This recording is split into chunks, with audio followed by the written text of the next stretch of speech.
Buenas noches, bienvenidos a la nave del misterio. Época de anhelos, deseos, esperanzas, compras y ventas, que además se han incrementado en los últimos años gracias a la red de redes, el ciberespacio, el comercio electrónico. Pero muchas veces olvidamos el currículum vitae de los objetos que compramos, vendemos, que queremos, que olvidamos. Y nosotros simplemente queremos hacer recuento de algunos objetos que a día de hoy se mantienen en el extraño ranking de los malditos o maldecidos. ¿Por qué ocurre esto? ¿Es una simple leyenda? ¿Es una ficción? ¿Hay algún juego de fondo que no entendemos? ¿O realmente tienen un poder que los ha convertido en mitos? En desgraciados mitos, porque vean esa calavera. Esa calavera es una de tantas de la estirpe de los cráneos aulladores del Reino Unido. La leyenda o la verdad, con muertes a destiempo, o como en este caso de Betiscombe Manor, de un esclavo jamaicano que no tuvo un buen final, que pidió un lugar de entierro y que no se cumplió esa promesa post-mortem. Y esa calavera, en las noches gélidas, por ejemplo, de la Navidad, aullaba desgarradoramente. Hay muchos casos. A veces se hacían obras y en tal o cual palacio o castillo aparecía, para sorpresa de muchos moradores, la calavera, sin ni siquiera el resto del cuerpo, como gritando su vieja historia. Hoy en día, en las más importantes redes de compra y venta en el mundo, siguen apareciendo a veces calaveras con el sello de malditas. Puede ser iconográfico, pero hay otros objetos, y ustedes ya están viendo este pequeño gran museo que nos extiende aquí Juan Villa. Y tiene un no sé qué, qué sé yo, algo extraño, yo no sé si maléfico, pero desde luego que genera, por ejemplo, ese traje, un inocente traje, ¿verdad? Su historia, Carmen, buenas noches. Buenas noches. Dice todo lo contrario, sería un objeto maldito con todas las de la ley. Un objeto por lo menos encantado, ¿no? Porque todos estos objetos que tenemos aquí serían los más encantados que se han podido recoger a lo largo de la historia. Y este no lo es menos. Es de Altona, en Pensilvania, pertenecía a una mujer de clase alta, se llamaba Ann Baker, y esta mujer, la verdad, que era una persona feliz, conoció al amor de su vida, que trabajaba en la fundición. Lo que pasa es que había un problema, ella era de clase alta y él no. Cuando el padre de ella se entera, como pasaba en la época, estamos hablando de 1849, que tienen ese amorío, lo que hace es alejar a esa persona que no interesaba, que no iba a traer ningún bien a su hija ni a su familia, lo alejó de ella y ella juró que nunca volvería a casarse con nadie. Ya había adquirido el vestido para en secreto contraer matrimonio con su amor, y ese vestido siempre la acompañó hasta el día de su propia muerte, amarga, porque nunca volvió a amar a nadie. Desde entonces se dice que Anne parece que se sigue vistiendo de novia, porque el vestido se mueve, ondula por abajo, parece que alguien se lo está probando, como cuando nos probamos los trajes de novia y nos estamos mirando cómo nos queda. Hoy en día está en un museo, metido en una urna de cristal, con lo cual no puede tener aire dentro. Y aún así, el vestido por las noches aseguran que se sigue moviendo. Hay muchos visitantes incluso que han visto cómo esos faldones, pues parece que están siendo movidos por una mujer, por una persona. No tiene nada de estrambótico ni extraño en apariencia, y sin embargo, de inmediato nuestro cerebro viaja a otras historias. Vamos con, aparentemente, un recipiente de madera antiguo, inocente, y resulta, Jaime Pérez Campos, compañero, buenas noches. Buenas noches. Que tenemos otro de los elegidos en este ranking un poco macabro, y que se ha ganado su lugar a pulso. Si nos fijamos en este aparente baúl, nos daremos cuenta de que tiene unas manchas sospechosas, unas manchas un tanto extrañas, que han llevado a que sea también bautizado como el baúl sangriento de Jacob Cooley. Pertenecía a un magnate norteamericano que en la época de las plantaciones de algodón tenía una de estas plantaciones llenas de esclavos negros que trabajaban para él. Este hombre iba a ser padre y pidió a uno de estos esclavos que por favor le hiciera un mueble para la habitación de su hijo, para el hijo que iba a tener, y donde él pudiera guardar su ropa. El esclavo estuvo bastante tiempo dedicando su trabajo a este cofre, a este baúl. Él era además uno de los mejores trabajadores del Estado y le ofreció al cabo de unas semanas el baúl. Lo que ocurrió es que a Jacob no le gustó porque decía que no tenía cajones, que no tenía nada de lo que él quería. Y Jacob, que era un hombre muy temperamental, un hombre con un sentido terrible, ¿no?, de la esclavitud, además, él trabajaba con cientos de esclavos, propinó una paliza terrible a este hombre que le provocó la muerte al cabo de unos días. Y esto hizo que todos los esclavos que trabajaban para Jacob de alguna forma se amotinaran, dijeran que querían tomar una decisión para devolver la venganza a Jacob, a su patrón, y una noche, precisamente porque uno de ellos había sido un hechicero, deciden hacer una maldición cerca de este baúl. Cogen un búho que matan y vierten la sangre dentro del baúl, hacen ese maleficio, lanzan una maldición hacia todos los descendientes de Jacob Cooley. Y así ocurre, porque Jacob no se percata de lo que ha pasado. Cuando nace su hijo, coloca inocentemente el baúl en la habitación y el niño muere en una extraña enfermedad que contrae a los pocos días, y sería el primero de hasta 17 víctimas, porque el segundo hijo de Jacob cumple los 30 años. Cuando cumple los 30 años, su sirviente, en cólera, decide matarlo y lo consigue. Con un puñal apuñala al segundo hijo de Jacob. Ocurre lo mismo con el tercero y también con la esposa del tercer hijo. Y así un reguero de muertes. Y el baúl siempre estaba ahí, en la casa. Siempre presente. Hasta que en el siglo XX, Virginia Taylor, una de las últimas descendientes de este hombre, decide acabar con el maleficio y recurre a los servicios de una hechicera que, hace una especie de conjuro, también recurriendo a un ave muerta y a un conjuro, un mejunje con hojas de un sauce llorón. Parece que lo consigue. Esta mujer, Virginia, queda tranquila y al cabo de unos pocos días vuelve a contraer una enfermedad y muere en extrañas circunstancias. Y hasta tal punto la historia del baúl se ha tomado en serio en Kentucky.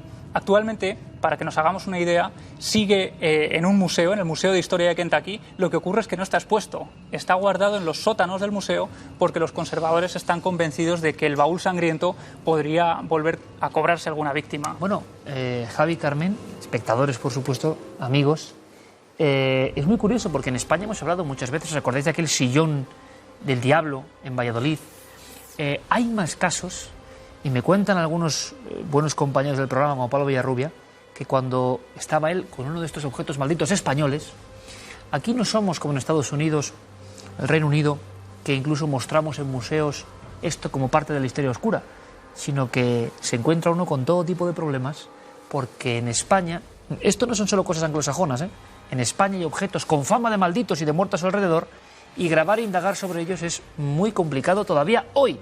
Estos objetos existen realmente, están catalogados y tienen una larga estirpe de muertes a su alrededor. El tema del esclavismo, evidentemente, como hemos visto en la calavera, fue una de las categorías habituales relacionadas con el malditismo. El vudú, la brujería, la creencia. ¿Esa calavera aullaba? Nunca lo sabremos, pero la gente la escuchaba aullar. La gente había entrado en una dinámica de estar creyendo profundamente que tenían un objeto o algo maldito en casa. Y es cuando empieza la magia, cuando todo se deforma. Por ejemplo, ahí tenemos otro objeto que siempre, como todos estos, excepto quizá la calavera, tiene un aspecto muy inocente. Muy inocente, pero esta caja es muy conocida porque incluso se ha llegado a hacer una película de ella. Es la caja de Book. Todo empieza en el año 2004 cuando Kevin Mannis, que es un escritor pero también anticuario, tiene una tienda de antigüedades, de chamarilería, le gustaba coleccionar objetos y al final decide algunos de ellos venderlos, ¿no? Pues en una subasta que hay en Oregón, que es donde él vive, salen a la venta varios muebles, entre ellos esta especie de caja de vino. Así es como ponía en la subasta. Él adquiere varios objetos que habían pertenecido a una señora que vive hasta los 103 años. La nieta estaba presente en esa subasta y cuando adquiere el objeto le dice: hombre, ¿ha comprado usted la caja de Book? Dice, bueno, ¿y esto por qué? ¿Por qué se llama así? Dice, no, perteneció a mi abuela. Mi abuela era polaca, estuvo en un campo de concentración. En 1945 es liberada, viene a España y es en España donde compra esta caja. Desde entonces la guardaba siempre en su cuarto de costura, no quería que ninguno de los niños de la familia se acercara a ella, decía que guardaba un espíritu maligno. El Dibuk es un espíritu, una especie de demonio para los hebreos, y decía que esta caja contenía uno. Si abrimos ese cajón, como hizo Kevin al adquirirla e intentar restaurarla para regalársela a su madre, nos encontramos con cosas macabras dentro de ella y que no tenían por qué estar allí, por lo menos si fuera una caja de vinos normal y corriente. Como vemos, hay mechones de pelo, tanto castaño como rubio, una especie de candelabro negro, había también una vela, unos peniques. Parecía que era todo parte de un ritual extraño, extraordinario, que la nieta nunca llegó a conocer, pero eso sí, le advirtió, no abra nunca la caja. Y ahí empieza el malditismo, porque desde que ese objeto maldito entra en su domicilio, él empieza a tener una serie de pesadillas terribles, siempre con una anciana que se abalanza sobre él, que intenta atacarle.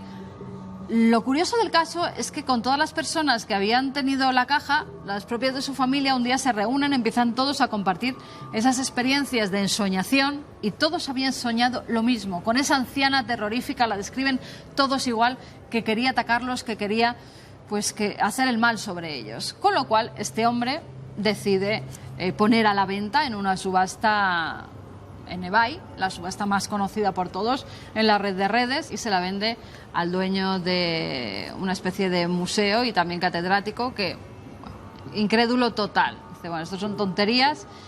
Lo mismo, vuelve a ser maldita, y hoy en día sabemos que la tiene en su casa, que la tiene él, que las ensoñaciones han continuado y que parece que no le da mucha importancia, y así el espíritu maligno que hay dentro tampoco parece molestarlos mucho. Un ídolo muy antiguo. Del Neolítico. Fue encontrada en Chipre en 1978 durante una excavación absolutamente cotidiana, absolutamente normal. Cuando los excavadores la encuentran, los arqueólogos dicen pues que es una diosa de la fecundidad, como nos parecería a cualquiera, ¿no?, que la viéramos a simple vista. Hacen un estudio y consiguen datarla en el 3500 a.C. aproximadamente. Lo que ocurre es que ya desde que la primera persona, el primer propietario, la mete en casa, empieza a sufrir pues una terrible tragedia familiar, ¿no? Él se llama el señor Elfont, tiene 7 hijos y todos empiezan a enfermar cuando mete a esta diosa de la fecundidad en casa. Hasta tal punto que decide deshacerse de ella cuando terminan muriendo 7 personas de su entorno. Hace que se la entregue a un amigo, a Ivor Manucci, que custodia también la figura en su casa como si fuera pues una auténtica reliquia, ¿no? Sin embargo, también empieza a ver cómo varios familiares se enferman de forma repentina, fallecen, otros en trágicos accidentes, y también vuelven a regalarla. Esta vez, Manucci la entrega a Albert Beaverbrook. Pasa también por Noel Thompson, es decir, hay varias personas que la tienen en su poder y todas sufren una especie de influjo maligno que acaba con muchas personas de su familia.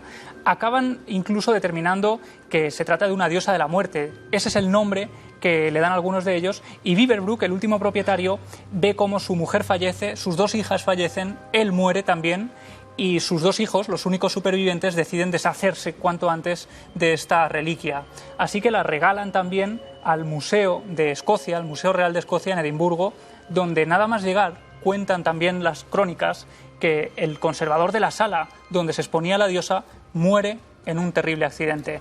Y actualmente se conserva allí, precisamente, con una vitrina perfectamente custodiada por los trabajadores del museo, que procuran acercarse a ella lo menos posible porque creen que puede conservar todavía esa terrible maldición. Y con la historia que hay detrás, como para no creer, ¿no? Desde luego, impresionante. Vemos otro personaje ahí, que luego hablaremos de él, de aspecto también, pues como si fuera un ídolo, no sé si de la muerte, pero muy posterior. Pero desde luego la mirada del público habrá ido inmediato a otros de los objetos que por algo nos estremece. Una vieja casita de muñecas. Una vieja casita de muñecas que es adquirida en el año 2010 en un mercadillo de estos que ponen en la calle, en Nueva Jersey. Además, por estas fechas, porque era un regalo, la gente suele sacar las cosas o que ya no utiliza o que ya no quiere y las ponen en sus garajes, como vemos en muchas películas, para vender. Le extrañó a Lisa Marcelino, que es la persona que lo compra, porque estaba muy barata. Y entonces el hombre dice, mire, es que me ocupa mucho espacio en casa y me quiero deshacer de ella. Pero la realidad debía ser otra. Ella coge la casita de muñecas, se la lleva a su casa y decide pues limpiarla, restaurarla para luego regalársela a su hija. Acude a una tienda de manualidades para comprar esa pintura, para comprar lijas, para arreglar la casa. Y ya en la tienda ya empieza a encontrarse mal. Parece como que algo no la dejaba tocar esa casita de muñecas. Invita al día siguiente a unos amigos que se llevaban muy bien, una pareja que llevaba muchísimos años, y delante de la casa casi que se vuelven agresivos e incluso llegan casi a las manos entre ellos, ese matrimonio que se llevaba perfectamente. Y así todo el tiempo empiezan a ver sombras, empiezan a escuchar sonidos, parece que hay gente en la planta de abajo donde está la casa porque oyen continuamente rumores como si alguien estuviera hablando. Les da tantísimo miedo porque ya saben que este objeto había sido maldito por algo, que sin decir nada a nadie cogen la casita, la dejan delante de la acera de su casa y cuando van a ver de nuevo, en una casita bonita, de muñecas, antigua, ya no está. Alguien se había llevado la casa y con ella la maldición. No sabemos quién la tiene hoy en día. Claro, porque lo que hemos aprendido, y en esta época de mercadillos, de compras, es que todos estos objetos han ido de mano en mano, ¿no? Se regalaban, uno se desprendía de ellos. Terminamos con ese objeto que es una figura que mira fijamente ahora mismo, bueno, les mira a todos ustedes, por cierto. Una figura aparentemente inocente. Sí, bueno, un poco extraña el aspecto, ¿no? Sí, fue encontrada en West Virginia mientras una familia limpiaba una casa que acababan de comprar y de pronto en el desván, en uno de los accesos a la chimenea, cuando están quitando el polvo, descubren una cajita, la sacan y aparece este extraño personaje mirándoles desde el interior de la caja. En un principio se sorprenden y deciden contactar con el propietario de la casa, con el que les ha vendido la casa, para preguntarle si es un antiguo tesoro de la familia para poder devolvérselo. Y les sorprende que los propietarios dicen que no quieren saber nada de él, que no tienen tanto aprecio a esta figura y que lo que les recomienda es que vuelvan a guardarla dentro de la chimenea y la dejen allí sin hacerle ni caso. Lo que ocurre es que esta familia prefiere dejarla en el salón porque consideran que, bueno, pues que tiene un aspecto decorativo y que pueden dejarla allí. Esa primera noche empiezan a pasar cosas extrañas. El televisor aparece encendido completamente solo, las luces de la casa van y vienen, se encienden, las puertas se abren y se cierran. Incluso dicen que los juguetes de la habitación de los niños aparecen diseminados por toda la habitación durante varias mañanas, como si alguien en mitad de la noche hubiera estado jugando con ellos. Así que eso les hace querer saber más de esta figura, creen que puede tener algo que ver y cuando indagan descubren que había pertenecido a un antiguo preso, a un hombre que había estado encerrado en 1900 en una cárcel muy cercana a su casa y que lo que representaba no era ni más ni menos que a un hombre de luto rindiendo sus respetos a un difunto, con el sombrero puesto sobre el pecho como si estuviera mandando sus mejores deseos.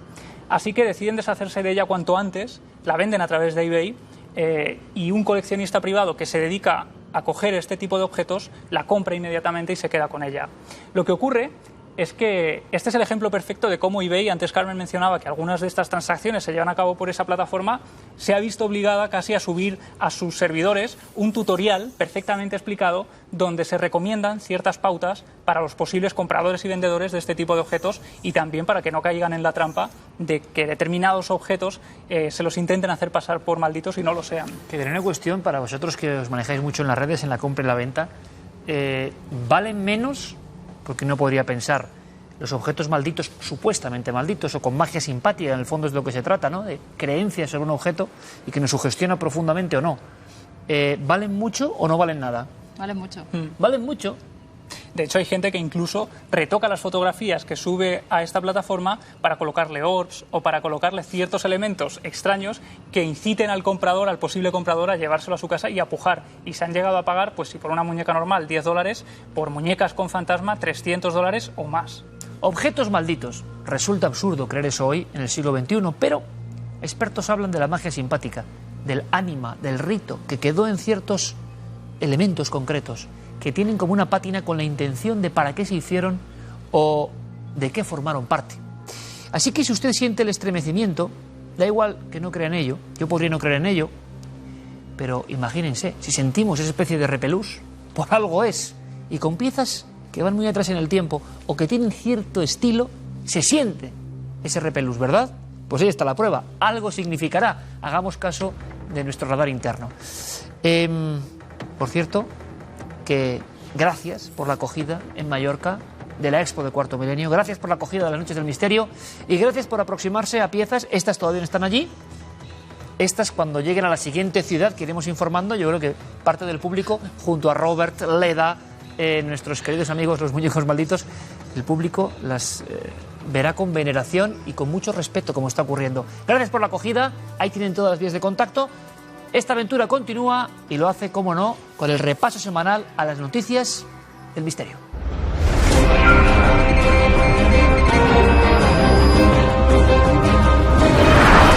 Comenzamos el repaso semanal de la información del misterio con las imágenes que la NASA ha obtenido en Plutón gracias a la sonda New Horizons.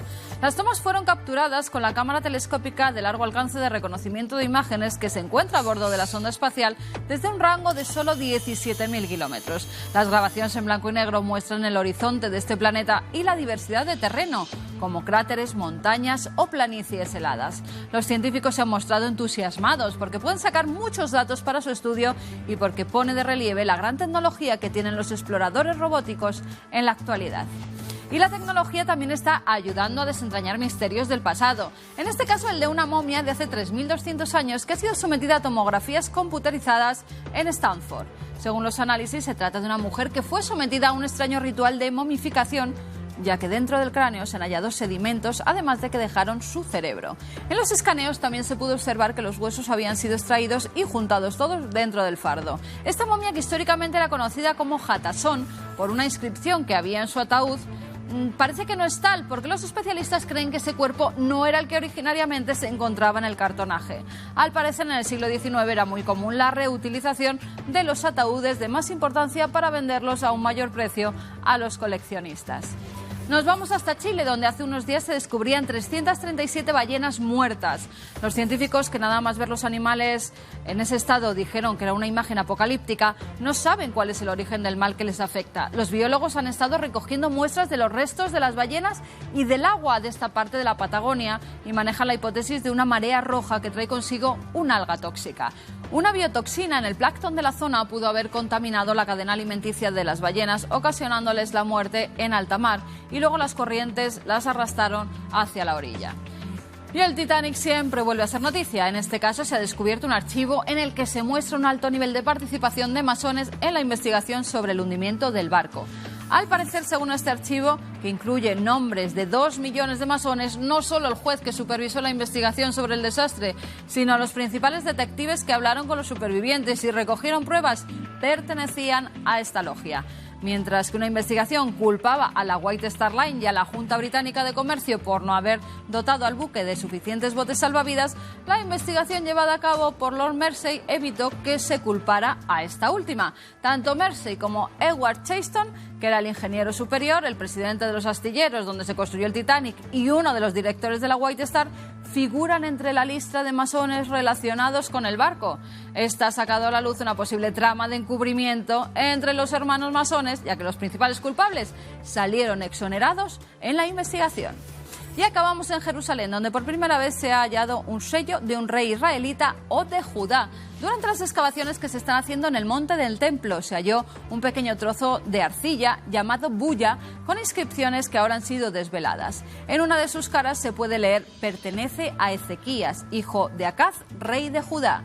El rey Ezequías, que gobernó alrededor del año 700 a.C., fue descrito en la Biblia como un monarca audaz y dice literalmente: no había nadie como él entre todos los reyes de Judá, ni antes de él o después de él. La inscripción ovalada además está acompañada de un sol de 2 alas flanqueado por 2 símbolos Ankh, que simbolizan la vida. La bulla se utilizaba para sellar el rollo de papiro y la impresión de las fibras que se preservó en su anverso sugiere que el sello cerró un documento firmado por el propio rey. La parte de atrás de la pieza de barro tenía marcas de cuerdas finas que se utilizaron para atar un documento de papiro.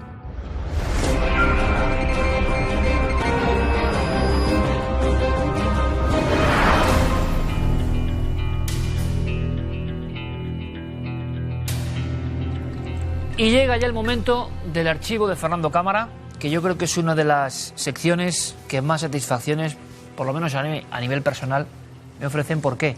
Porque soy un enamorado del tema OVNI, se lo he contado ya muchas veces, les he dado la paliza muchas veces con esto, pero viendo el nivel de casos que desconocíamos, que investiga nuestro compañero Fernando Cámara desde su posición importante, ¿no?, y conocedor de tantas personas que han vivido acontecimientos, está haciendo para nosotros una labor increíble y sobre todo creo que para ustedes, conocer un poco más en torno a esos ovnis, objetos volantes no identificados, a veces acompañados incluso de presencias de tipo humanoide, como contábamos en el caso de 1978 en Cuatro Vientos, que fue la primera aproximación, pero hay todo tipo de historias, algunas desclasificadas en los informes oficiales que siempre traemos aquí a gala, ¿no? Y repito una vez más que nuestro ejército, el Mando Operativo Aéreo, ha investigado la materia OVNI y algunos de los casos no se han podido resolver. Por tanto, hay un secreto en el sentido de no entendemos qué ocurre, qué flota sobre el cielo, por qué había esos casos, y se investigó concienzudamente. Claro, es verdad que en algunos informes da la impresión de que evidentemente no se pudo reflejar todo. Y ningún expediente X español como el que vamos a contar esta noche. Yo les pido una vez más toda la atención. Es un caso que Fernando Cámara conoce perfectamente. De un compañero, de esos que pilotabais, Fernando, buenas noches. Buenas noches, Iker. Cazas de combate por el aire, que eso no es cualquiera cosa, eso genera cierta hermandad, me imagino, ¿no? Eso era una maravilla, era una maravilla. Hablamos de un compañero, por tanto, Sí, sí, que sí, también sí, sí. con un avión como el que tú solías llevar. Exactamente igual, porque yo estaba en el 141 Escuadrón del ala 14 de la base aérea de Albacete en el año 79, y este compañero estaba en el 142 Escuadrón de la misma ala, y volábamos los mismos aviones. ¿Es el Mirage F1? El Mirage F1. O sea, no había aviones de un escuadrón y aviones de otro, eran los aviones del ala, y entonces se asignaban a los vuelos de cada uno. O sea, que en este caso es un compañero muy allegado. Muy allegado. Es un caso del que yo creo que apenas se sabe nada a nivel popular, Fernando, y que tenemos un informe que yo creo que tú lo resumas, que aún tenía en el año 79, evidentemente, los sellos de confidencial. Ustedes a veces ven una fecha que es posterior, en muchos de estos casos, porque es el momento en que el Ejército del Aire los da a conocer. Pero hay algo muy interesante en este informe, Fernando, todo tuyo. El maletín ya mítico de Fernando Cámara en un lado de la mesa, y por favor, toda la atención. Es una historia que ocurre en noviembre del 79. El 17 Fernando. de noviembre de 1979. Exactamente una semana, un sábado también, una semana posterior al del caso en el que yo salí del incidente de Manises. Esta fue unos incidentes acaecidos, según dice el informe, en el espacio aéreo de Motril el día 17 de noviembre de 1979, e intervención de las unidades del Macón a causa de los mismos. Entonces, este caso yo creo que es de los casos más escuetos. El informe desclasificado en el año 93 es de los más escuetos, y en realidad yo creo que es uno de los casos más espectaculares que ha habido del Ejército del Aire. Pero porque tú conoces lo que nunca se contó aquí. Yo conozco lo que me ha contado el piloto, Claro, que hizo esto varias veces. Venga, vamos a ver qué cuenta el caso, Entonces, resumiéndolo a tu forma, porque hay mucha terminología militar. El Fernando. caso, lo que es que a las 16:45 Zulú habían detectado en el radar una traza, era intermitente, y esta traza 7:12 son las 19:12 de hora local. Después de efectuar el ECO Oscar 01, el avión, varias órbitas sobre la zona sin resultado positivo. A las 17:16, tras 9 minutos de búsqueda infructuosa, el avión, el ECO Oscar 01, inicia su recuperación hacia Albacete, y en esta, con rumbo 0,25 y a 35.000 pies, sobre un punto que dice aquí, y al mismo nivel B a sus 3, es decir, por la derecha, al mismo nivel y a unas 10 millas, 3 luces fuertes del mismo color e intensidad, formando un triángulo isósceles. Un objeto triangular, o por lo menos 3 luces de Tres gran luces, tamaño. exactamente.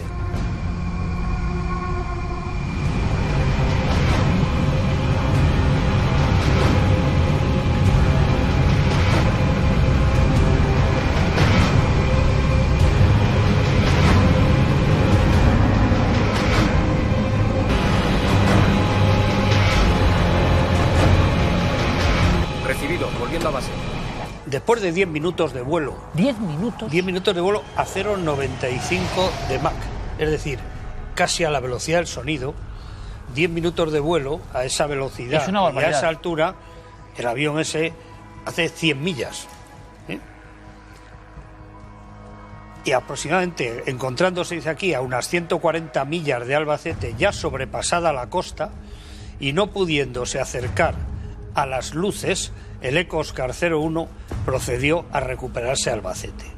Informa que al hacer el viraje para volver hacia Albacete con rumbo norte, en su viraje, él escuchó en el canal 11 de UHF, en que estaba enlazado con Pegaso, unas voces infantiles que reían y decían: hola, ¿cómo estás? Hola, hola, tal. Bueno, que esto, Fernando, permíteme, aquella casi me cuadro, yo creo que es una de las líneas más asombrosas, sea lo que sea el fenómeno, que nos hemos encontrado, repito, en los expedientes desclasificados del tema OVNI de nuestro Ministerio de Defensa del Ejército del Aire.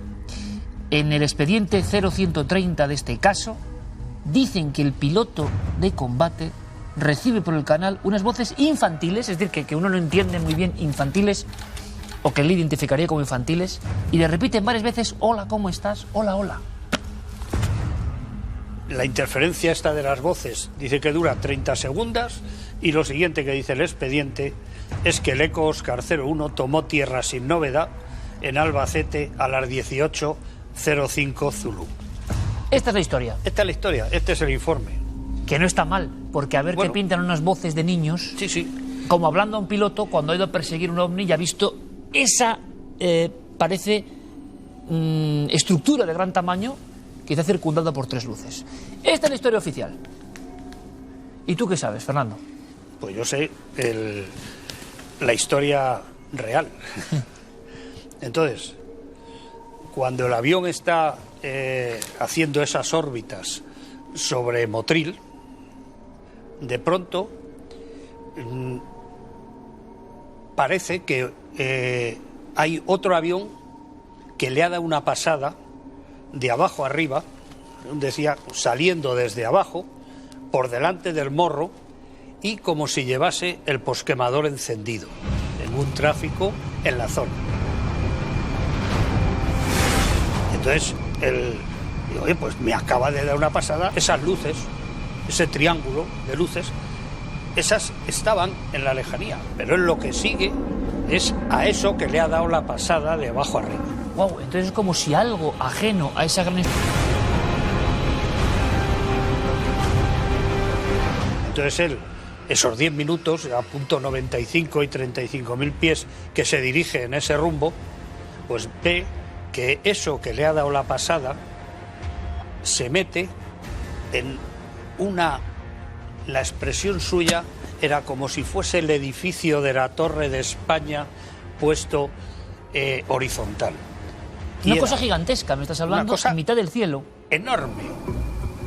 Y lo que le ha dado la pasada se mete en esa especie, vamos a llamarle macronave, que tenía mucha iluminación. Entonces él se acerca, al acercarse hacia ahí, es cuando se le meten las voces de los niños. Va a haber más conversación. Y entonces dice que eran clarísimas. ¿Y qué decían? Pues hola, ¿quién eres? ¿Dónde? ¿Por qué nos sigues? Creo que decían. O sea, No puedo creer. durante 30 segundos. Pero es que él coge y quita el canal de guardia. Y ve que siguen las voces y dice, pues estos se están metiendo por el canal 11. Pero entonces es que lo que se le ocurre es decir, pues estos a mí no me van a tomar el pelo. Y coge y apaga la radio. Que eso no figura en el informe, porque siendo un avión No puede hacerlo. no puede apagar la radio. Pero cuando él coge y apaga la radio y sigue escuchando en el casco las voces de los niños, es cuando coge, pone en marcha otra vez la radio, da la vuelta y se va para Albacete. Entonces, él toma tierra y le dice a otro, no, le dice al mecánico, no, era nada, un desconocido, no, al final no hemos visto nada. No hemos visto nada, ¿vale? Se va al barracón, ya está allí, pues toma el café, se quita el equipo, ¿no? el mono de vuelo y las cosas y tal. Y entonces le viene el mecánico y le dice, mi capitán, ¿dónde está usted? ¿Cómo que dónde está? Pues en la misión esta. Dice, ¿le importa salir afuera a ver el avión? Entonces, él no lo había visto. Tú aterrizas de noche, te coges, te bajas y ya te vas. El mecánico es el que se encarga de hacer la revisión posvuelo y entonces, mire cómo está el avión. el avión estaba quemado. El avión tenía pues zonas que estaban quemadas, hasta remaches saltados. Dice, mi capitán... ¿Cómo se queda este hombre? ¿El capitán cómo se queda? Pues se queda lívido y naturalmente lo que hace pues es coger y ir a informar al coronel de la base de lo que verdaderamente Imagino que en la base, que tú también conoces, se tuvo que montar.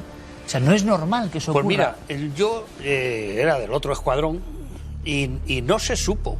No se supo. No se supo, se cogió el avión ese, se llevó al barracón de mantenimiento, ¿sabes? Al hangar de mantenimiento. El avión pues, se revisó íntegramente, se vio a ver pues, lo que podía haber sido, pues se vio que no tenía daños estructurales, eran más daños estéticos, de eso, de como si se hubiese metido en una llamarada o como si hubiese atravesado un fuego, una cosa de esta.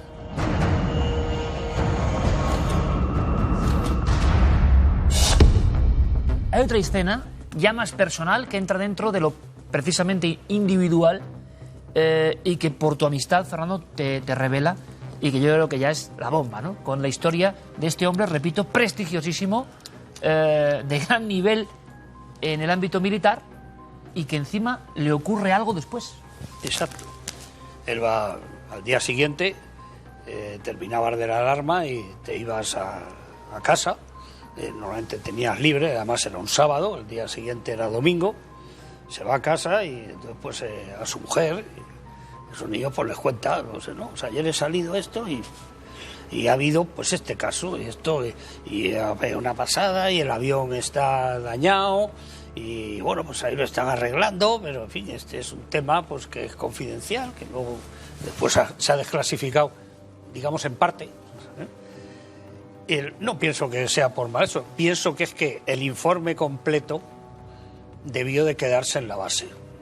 Yo creo que ese informe no fue al mando operativo aéreo, que era donde había que mandar este informe, sino fue el informe escueto, porque yo en todos los casos que he visto, no he visto nunca que haya una mala fe ni un afán por parte del Ejército del Aire de querer ocultar nada. En ese informe, Fernando, grueso, digamos, que explicas eso, quizá a lo mejor incluso hubiese pruebas gráficas de cómo estaba el avión. Hombre, claro, supongo que tendrá eso, eso.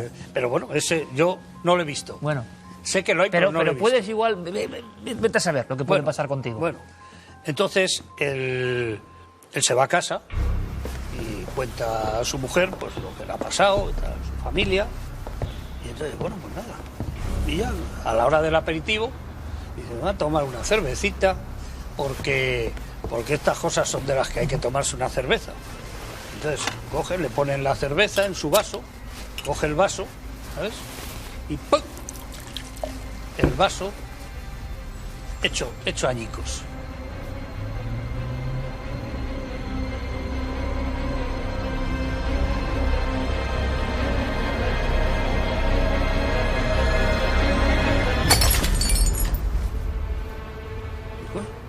¿Qué tiene este vaso? ¿Será que es que estaba frío? O yo qué sé, no sé. No, bueno, pues ponme otra.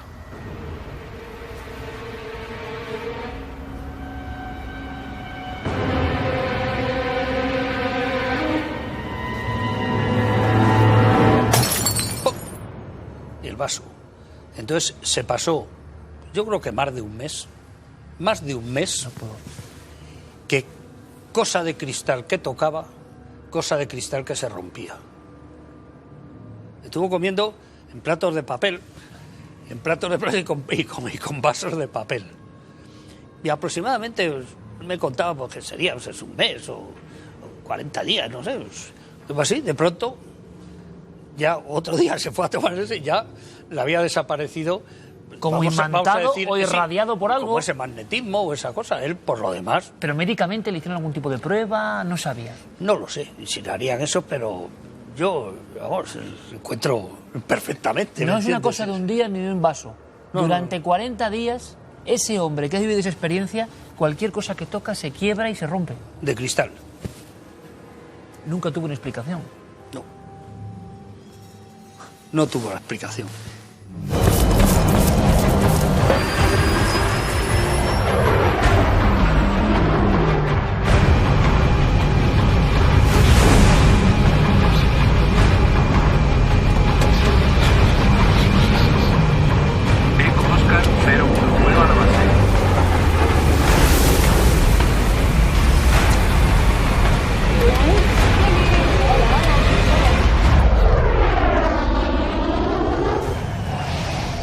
oiga usted, si esto no es un ovni, que venga Dios y lo vea. Ahora, yo no sé si eran extraterrestres o no eran, o qué eran, pero que desde luego era un ovni. O sea, no sé, el ejemplo de ovni es esto.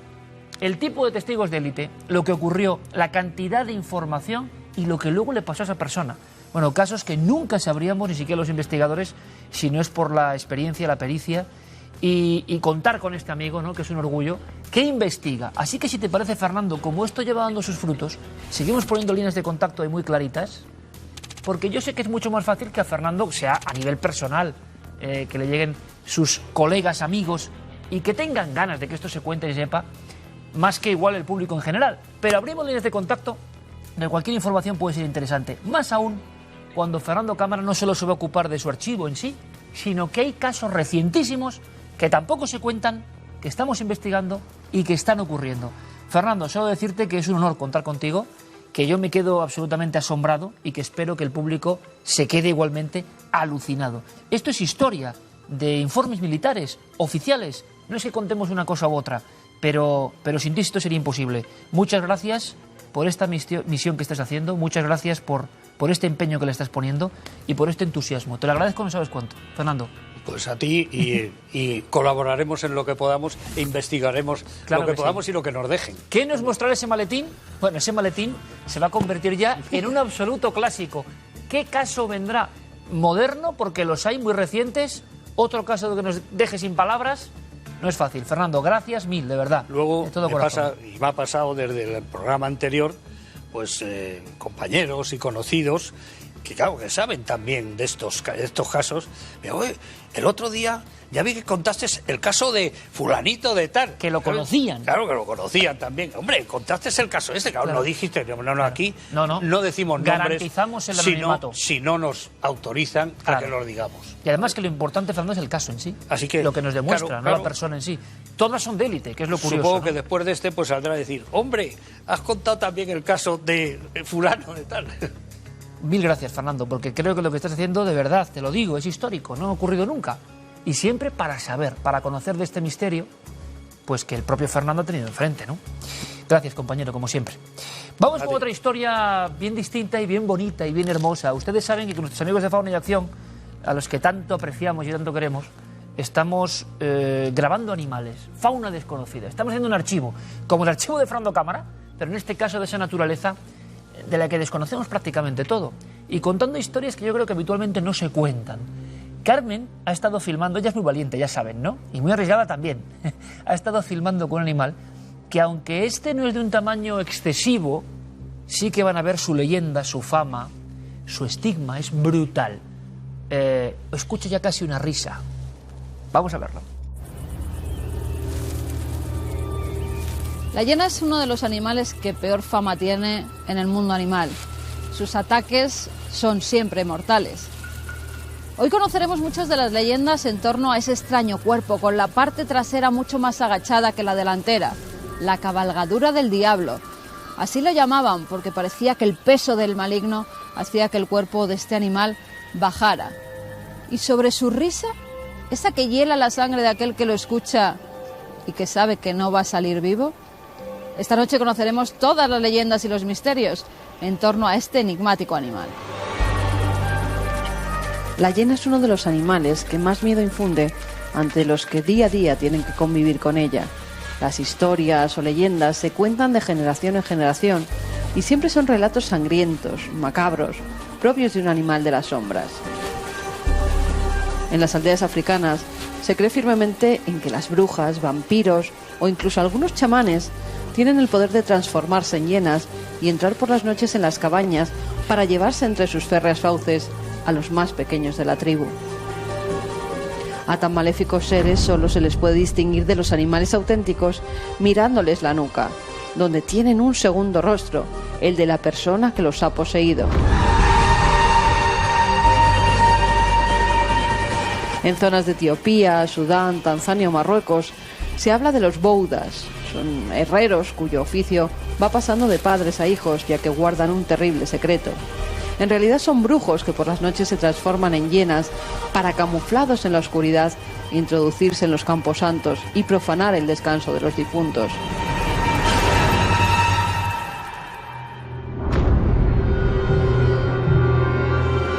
Lo cierto es que la sola visión de este carroñero alerta al que se lo cruza. La posición de sus cuartos traseros, hundidos como si soportara un gran peso, ha dado lugar a que se creyera que este animal llevaba al mismísimo demonio a su grupa. Por ello, en muchas partes se le llama la cabalgadura del diablo.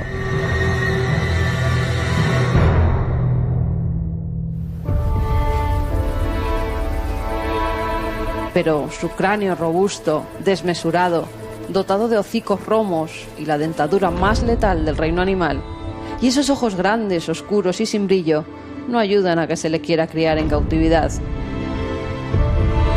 Excepto los miembros del Gadawancura, u hombres hiena, brujos que se hacen acompañar de este animal, al cual capturan embrujándolo e intimidan a todo aquel que se acerca. Se pasean de poblado en poblado, haciendo creer a los hombres que si se sientan encima de ellas obtendrán el poder del animal y tendrán mayor éxito con las mujeres. Los niños, que son aupados a su lomo, obtendrán la protección del mal de ojo y de graves enfermedades gracias a un ungüento secreto que los chamanes untan por su pelo. Por su parte, en todo Oriente Medio, los hombres hiena reciben el nombre de Kaftar. Tienen el poder de hipnotizar con la mirada, matan niños y chupan la sangre a las personas, igual que los vampiros. Pero esto no es lo común, ya que cuando caen en manos del hombre, son aniquiladas, descuartizadas y vendidas. Su cráneo, vísceras, grasa, carne y piel son expuestos en los mercados clandestinos del vudú.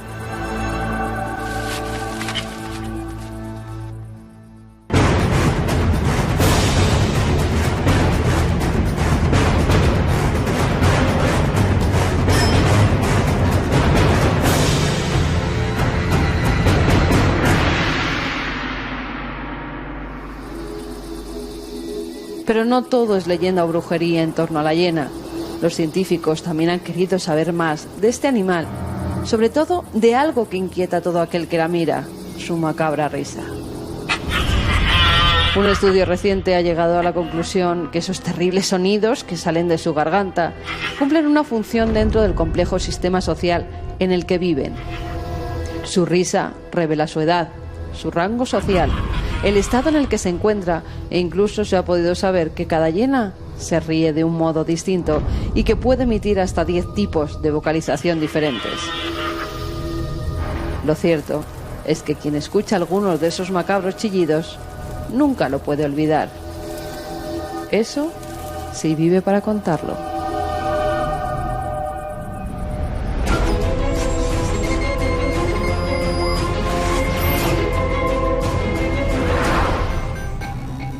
Comenzamos este mundo insólito en Bogotá, en un local de armas decomisadas de la policía. Un local donde se guardan todos esos fusiles, pistolas, revólveres que han sido utilizados en atracos, en asesinatos. ¿Y por qué estamos con las cámaras de seguridad? Pues porque, según dicen los propios policías, por las noches ocurren cosas. Por ejemplo, alguno de ellos va a dejar un arma nueva y cuando vuelve a ponerle la etiqueta de donde la ha dejado, ese arma ya ha desaparecido. Al parecer esas armas se mueven solas. Algunos videntes que han consultado les han dicho que muchas de ellas todavía contienen la sangre de las víctimas y que estas son almas en pena que ahora están haciendo de las suyas, porque no saben si están en este mundo o en el otro, y al ser asesinadas con ese arma, pues quieren también un poco molestar a aquellos que pudieron haberles asesinado, que pudieron haberles matado.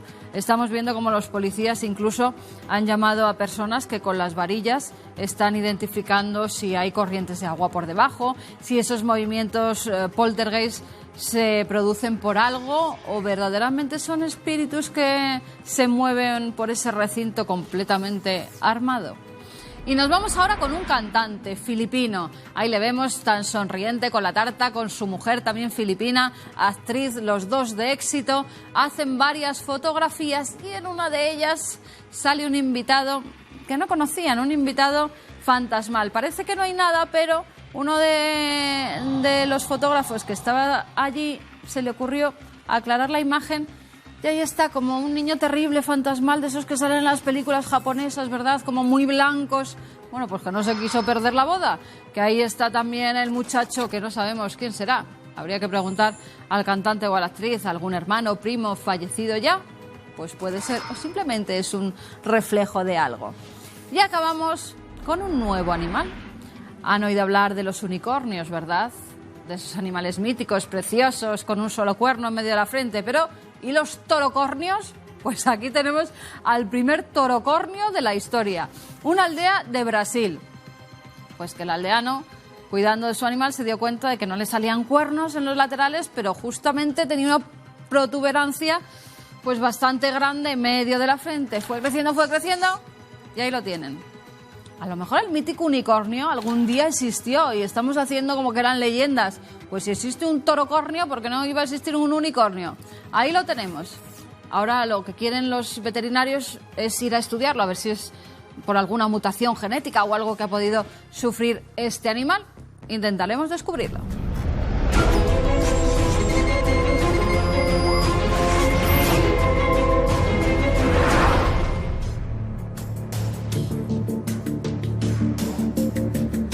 Vamos a ver una crónica muy interesante que ha preparado nuestro compañero Paco Pérez Caballero, que tiene que ver con la crónica negra, pero sobre todo tiene que ver con la lucha contra el crimen, la lucha científica. Expertos, algunos creadores de grandes series de televisión, que como eran forenses, antropólogos, criminólogos, sabían de qué hablaban, y hasta qué nivel está llegando el avance científico y tecnológico para prevenir el crimen. Y hablando de prevenir el crimen, después de este reportaje tan interesante, me gustaría contarles brevemente cómo se me ha ocurrido a mí, en una noche, leyendo un libro, por cierto, una nueva sección, que se llama Le puede pasar a usted, que es verdad que suena a título mítico de programas de los 70, pero es que encierra, ya no se puede mejorar, porque encierra todo lo que tiene que ser. Le puede pasar a usted. ¿Se atreven a penetrar en ese mundo de la crónica negra para aprender y para prevenir? Bueno, de momento vamos a ver qué ha sido de ese congreso tan interesante y que además Cuarto Milenio ha tenido el honor de patrocinar con los principales investigadores del crimen, la policía y la tecnología científica a nivel mundial. El cuarto Seminario Internacional de Investigación Criminal, organizado por la Sociedad Española de Criminología y Ciencias Forenses, y en el que ha participado Cuarto Milenio como patrocinador, ha dejado bien claro que la ciencia nunca deja de avanzar en la lucha contra el crimen. Pretende ser un punto de encuentro, un alto en el camino durante 2 años de actividad de la Sociedad Española, en el que pretendemos congregar a los principales expertos en todos los ámbitos, en todo lo que es el entramado criminológico a nivel mundial. La investigación criminal durante mediados del siglo XX, finales del siglo XX, ha avanzado quizás mucho más que en el resto de los años de nuestra historia. Técnicas como el ADN, como la perfilación criminológica, como la aplicación de los registros electroencefalográficos para el estudio del comportamiento criminal, para la detección de la mentira, son acontecimientos que se están dando recientemente en nuestra época y sobre todo podemos revisar historias del pasado, como el caso de Jack el Destripador, como el caso de asuntos tan controvertidos como la veracidad de testimonios en el caso de la desaparición de Marta del Castillo con la prueba P300. En definitiva, son herramientas del siglo XXI que pueden ser aplicadas retrospectivamente. Afrontar la violencia y la muerte resulta tan sobrecogedor que a veces es preferible estudiarlas desde la ficción. La antropóloga forense Kathy Reitz ha volcado todo su conocimiento en la protagonista de la serie Bones, Temperance Brennan. Cuando decidí intentar escribir ficción, me pareció que era algo natural, ¿no? Fundamentar ese personaje en mi propia experiencia. Pero yo no creo que sepa nada, yo personalmente, que las demás personas no sepan. Lo vemos en la televisión, lo vemos en la radio, en las noticias, en los periódicos, lo leemos. La diferencia es que yo lo veo más de cerca. El impacto que ha tenido en mí ha sido que me ha hecho ser consciente de lo frágil que puede ser la vida.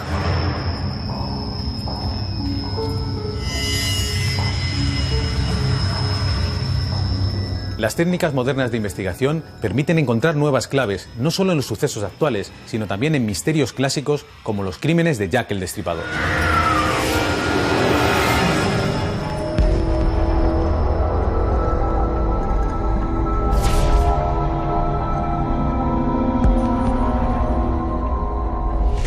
Hemos analizado el ADN, se trataba de vincular el chal a la víctima esta única y pieza de evidencia, y yo creo que hemos llegado lo más lejos que nadie ha llegado nunca.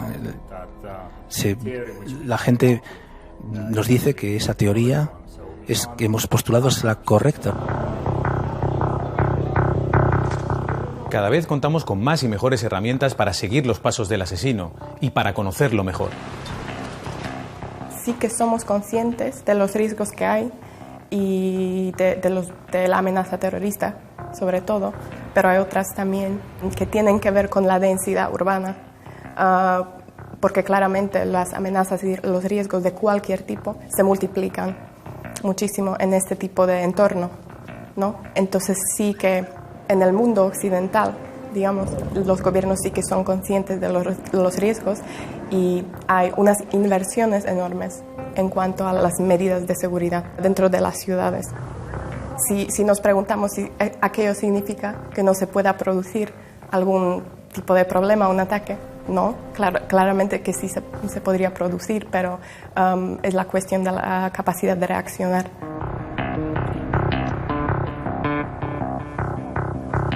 Mediante el estudio del modus operandi, de los aspectos expresivos del crimen, podemos trazar características bastante definidas de la personalidad, del estilo de vida del sujeto, y eso también puede ser una herramienta muy importante, sobre todo para los crímenes seriales.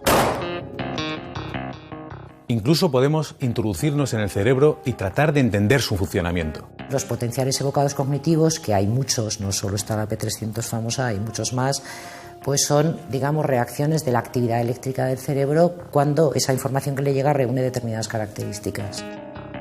Algunas de las circunstancias conocidas solo por el autor de ese delito pues son, digamos, familiares y por lo tanto están únicamente en la memoria del sujeto que realizó esa acción. No hay que pensar que dentro de un cerebro se puede leer la historia de una persona, pero tampoco podemos pensar que este cerebro no puede decir nada.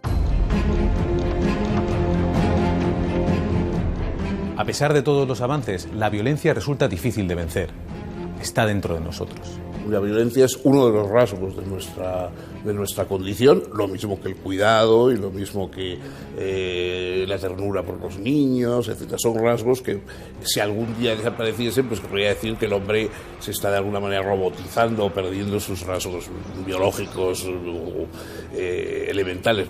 La violencia es una constante, lo que pasa es que hoy, como otras constantes humanas, pues está encauzada, controlada en parte al menos, legislada y dentro y fuera de nosotros, porque la violencia también se ejerce, digamos, hacia afuera y hacia el interior. La causa mayor de violencia es la proximidad humana, o sea, que los seres humanos estemos cerca unos de otros. La violencia nos escandaliza.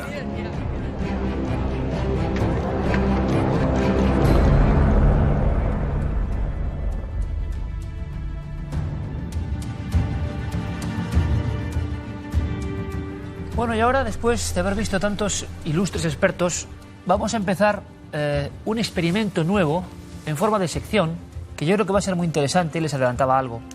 Déjenme que les cuente algo todavía más personal, porque fue así exactamente. Es cierto que en los últimos tiempos, bueno, hemos seguido siempre contando el tema de la crónica negra cuando hay algo que aprender, porque si no, el escalofrío es tan brutal que uno a veces no sabe si difundiendo simplemente el escalofrío cumple algún tipo de función. Pero se encendió una chispa y fue, y les aseguro que no es cuestión publicitaria, cuando leí el libro de mis dos amigos, padre e hijo de tal palo tal astilla, Paco Pérez Avellán y Paco Pérez Caballero, y yo se lo voy a confesar, al ver un libro de killers, de asesinos, tremendamente maquetado, muy impactante, como prácticamente un dossier antiguo pero moderno al mismo tiempo, dije, yo ya me sé estas historias. Es más, no quiero sumergirme más en estas historias, si no aprendo algo. Y esa noche casi no pude pegar ojo. Y en mi mente bullía algo. Y me acordé del gran maestro Paco Pérez Avellán, al que he leído desde hace muchísimos años, desde sus primeros libros, el gran periodista del crimen y criminólogo español. Y dije, Paco, ¿por qué no intentamos enseñar algo en el sentido de incluso poder evitar, si es posible, poder alertar, poder dar algunos consejos, los consejos que tú, después de toda la vida en esto, darías? No simplemente limitarnos a contar una historia que a veces ya sabemos y que es terrible, sino cómo en ocasiones la falta de prudencia, el tomar dos alternativas y tomar una que era la equivocada, si esto contándolo a través de la televisión, podría llegar a un montón de jóvenes o no tan jóvenes que nos oyen, y como el impacto de la tele es tan brutal, yo pensé, ¿te imaginas, Paco, que gracias a una sección de televisión lográsemos que alguien evitase algo como pasan crímenes todos los días en España? Bienvenido, buenas noches. Muchas gracias, Iker. Yo creo que es una gran idea porque la gente está necesitada de que le echemos una mano. El cerebro es la mejor arma contra el crimen y desgraciadamente no les estamos dando los mensajes correctos. El crimen avanza y nosotros retrocedemos. Este es el momento, Iker. Tú has dicho siempre, aquí lo has contado y cantado muchas veces, que se hace poco, que se hace muy poco. Como sabemos que se hace muy poco, tomemos las riendas de un medio tan poderoso que tú conoces también como es la tele y vayamos un poco más allá. Porque muchas veces, Paco, y simplemente a modo de presentación de esta sección, que podríamos llamar Le puede pasar a usted, que es un clásico anuncio, más real imposible, Paco, porque nos creemos que esto le pasa a otros. Muchas veces el crimen, claro, depende de una lotería macabra, y esa frase te la he escuchado muchas veces, pero en otras ocasiones, Paco, la imprudencia en hechos absolutamente triviales ha hecho que alguien sea asesinado y otro se haya salvado por un mínimo instinto o por pensarlo y reflexionar. Sin duda, la imprevisión, la falta de preparación por si te ocurre algo que le puede ocurrir a cualquiera, por desgracia, no se lo deseo a nadie. Por ejemplo, pasear por una estación de autobús o de metro. Resulta que había un individuo que atacaba a las personas justamente en ese lugar. Si callas, si en un momento determinado te asustas, si no estás prevenido, puede ser que obedezcas al individuo en silencio, cuando simplemente en ese lugar donde hay tantas personas puedes caer al suelo, puedes gritar fuego, puedes hacer cualquier cosa que se salga totalmente de lo normal y de lo previsible para que el agresor se asuste y no te ataque. Es decir, Paco, que muchas veces el miedo profundo ante una circunstancia que nos está pasando nos bloquea. Y por lo menos tener unos cuantos consejos de alguien como tú que lleva toda la vida en esto puede ser interesante, ¿no? Por ejemplo, en los depredadores sexuales muchas veces les tenemos puestos en una especie de peana o de pedestal.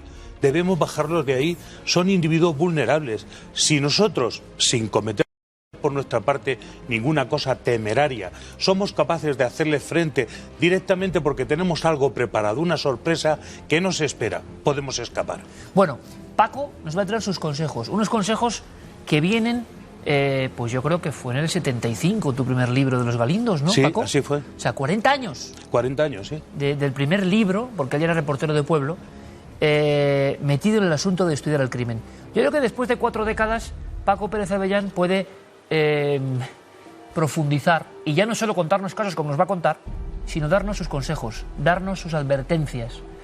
Yo creo que puede ser sumamente interesante. Y fíjate, evidentemente ahora las redes sociales ocupan una parte importantísima de las relaciones entre los seres humanos. Déjenme que lea, y esto no es para dar miedo, no, es que hay dos cosas. Una, oye, no alertéis, claro, siempre es lo mismo, no alertéis. Y entonces, ¿qué haces? ¿No cuentas lo que está pasando por si alguien puede reaccionar? Es la doble versión, ¿no? Dice, cadena perpetua tras asesinar a un joven que conoció en Facebook. Una mujer denuncia en Ferrol por violación a un varón con el que quedó por internet en la primera cita. Asesina a un adolescente en su primera cita a ciegas a través de Facebook. Una mujer, otra vez por desgracia, muere en Valencia por un hombre conocido en internet. Estas son cosas que por repetidas acaban en ese gran sumidero de la memoria. Bueno, ahí está, ¿no? ¿Podríamos dar algún consejo? Pues Paco nos quiere contar una cosa que viene también en su libro, en Killers, y que resulta que esto no es nuevo, Paco, parece mentira. Esto se remonta en la historia del crimen a muchísimos años, bueno, a los años antes de los 50. Por ejemplo, podemos hablar de cómo algo que parecía muy lejanamente lo que hoy puede ser Internet, un lugar donde la gente buscaba para ligar, para encontrarse, para hacer amigos, para cualquier cosa. Se fundaban clubs, por ejemplo, o se hacían una serie de intercambio de cartas, o hacían reuniones incluso a ciegas. En este caso, la historia que voy a contar rápida y brevísimamente es la historia de los corazones solitarios. ¿Qué es un corazón solitario? Alguien que necesita a una persona para dejar de estar no solo, sino perdido en el mundo que estamos viviendo. Y esta historia de los corazones solitarios, que dos personas se ponen en contacto a través de esta organización y efectivamente se convierten en pareja. Una de ellas es Marta Beck, una chica que tiene un problema, una propensión a la obesidad que la convierte en un peligro público. Ella está como llena de rencor por lo que le ha pasado y tiene unas cuentas que ajustar con la sociedad. Y se junta con un individuo que es un exespía en el contraespionaje británico, recibió un golpe en la cabeza, se llama Raimundo Fernández, le llaman Ray Fernández, que recibió un golpe que le cambió por completo, convirtiéndolo en un psicópata. Esto es lo que pasó con Ray Fernández. Y los dos, a través de ese conocimiento y de ser amigos y convertirse después en amantes, deciden hacer una trampa a las personas que comparten este club, que podría ser perfectamente trasladable al mundo de Internet, a Twitter, a los chats, al WhatsApp, a todas aquellas casas donde nosotros confiadamente entramos, creemos que estamos hablando con las personas que realmente nos dicen que son. A veces crees que estás hablando con un niño y estás hablando con un adulto que engaña a otros niños, como todos sabemos. Y estas personas hacen un plan: ir a por las personas que están todavía más necesitados que ellos y engañarlas, extorsionarlas. A la primera que extorsionan es una señora de 61 años, una señorita de 61 años, que necesita una pareja. Raimundo Fernández, que además de psicópata es un individuo muy bien plantado, pues resulta que la enamora y los dos se presentan. Primer fallo de la persona que se confía, ve llegar a su presunto pretendiente con su hermana, la que dice que es su hermana.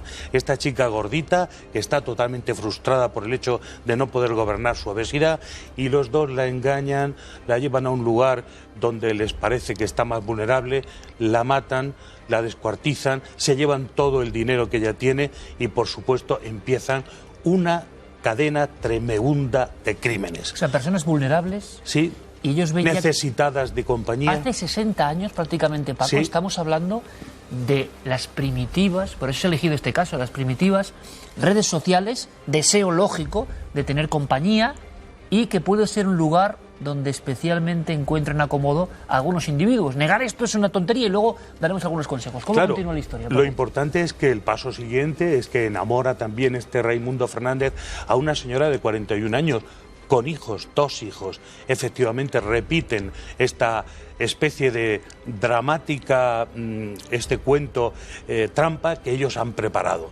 De nuevo Raimundo se presenta como el conquistador, la señora cae en sus brazos, la hermana ayuda en todo y por supuesto vuelven a llevarla a un sitio solitario donde la matan, la hacen desaparecer y atacan después a sus hijos para que no puedan en absoluto denunciarlos. Al final serán capturados y culpados de 3 asesinatos, pero se les achacan al menos 17, Iker. Quiero decir que muchas personas, corazones solitarios, se sentían atraídos por esta necesidad de estar junto a alguien que les iba a resolver su vida sentimental. Y lo primero que hay que saber es que ser un corazón solitario es ser vulnerable. Que los corazones solitarios están todavía más desprotegidos que todas las personas normales de la calle y de la vida que nos podamos encontrar. Estas personas es que están buscando a alguien que les saque de su propio atolladero. Y así caían totalmente en manos de personas sin escrúpulos que tenían un plan minuciosamente preparado. La verdad es que una tras otra todas estas personas eran víctimas de la misma trampa con algunas variedades y algunos no fueron encontrados jamás. Estamos hablando de algo que se reproduce en esas redes de las que hablamos, en las que la gente nunca ve la cara cuando te mandan una foto, muy probablemente no sea la foto verdadera, y te haces una idea de que has encontrado al príncipe azul cuando has encontrado a tu asesino. ¿Qué hay que hacer para evitarlo? Bueno, ahora vamos, Paco, lo primero, la idea es esa, ¿no? ¿Cómo traspolar un caso concreto que es escalofriante y que Paco nos lo cuenta, vamos, que nos hemos quedado... Lo hemos visto casi y lo hemos imaginado con esas circunstancias tan extrañas, ¿no? De unas vidas perturbadas por diferentes sentidos. Pero claro, esto ocurrió en esa época. Alguien que nos está viendo, y yo pienso en esa chica, en ese chico, en la persona, ¿qué pueden extraer ellos o usted? Me da igual, con el corazón solitario de hoy, me da lo mismo. ¿Qué puede extraer usted? Pues escuchen a Paco Pérez Avellán, porque has dado un dato que me ha puesto los pelos de punta, y es que, claro, si uno tiene una cita que tiene todo el derecho del mundo, y es algo que antes igual sería un porcentaje mínimo. Esto se habrá multiplicado por 1000 con Internet. Y ve que aparece no como se ha prometido, sino acompañado de otra persona, no sé, igual tiene que desconfiar, ¿no? Claro, totalmente. Esto es lo básico. Cuando tú ves algo extraño te pones en alerta.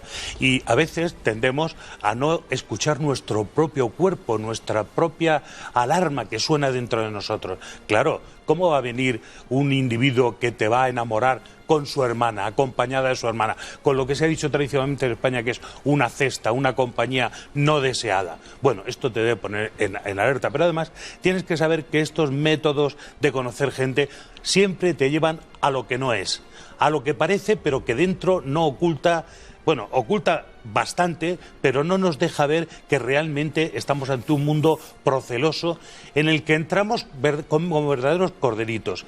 Y claro, es que en este mundo nada es lo que parece, pero es que encima en las redes sociales esto es doble, el peligro es tremendo, es mucho mayor. Cada vez que nosotros escribamos y alguien nos diga algo que no nos encaje, tenemos que sentirnos en alerta, porque está en peligro nuestra propia seguridad. Pero siempre está sacudiendo, Paco, imagino que algo que surgirá en otras secciones, que es, hay un instinto interior, hay un sentido arácnido en algunos, ¿no? Sí. Hay una alarma dentro que a veces ha ocurrido, por desgracia, en la historia del crimen, que alguien no le ha hecho caso, lo ha sentido, lo ha comunicado a otros, luego se ha fiado y ¡pum!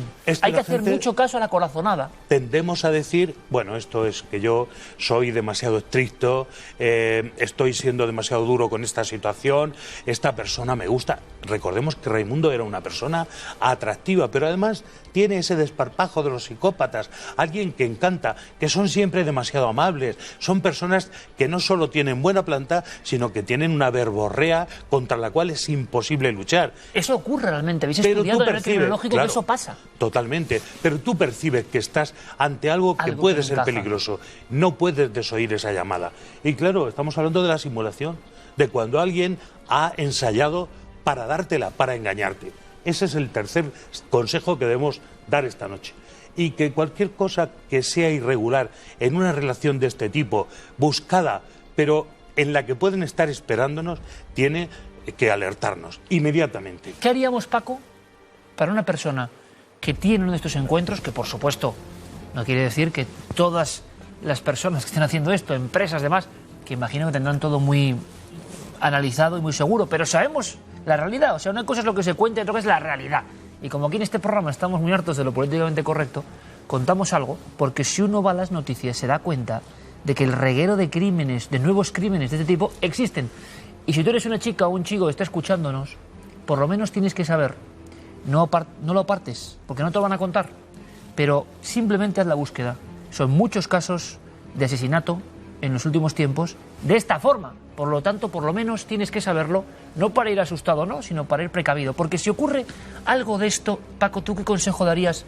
Te encuentras en una de estas citas, en uno de estos encuentros, y algo empieza a ir mal, y tu alarma empieza a sonar potentemente. Abrirnos con prudencia, esa es la clave.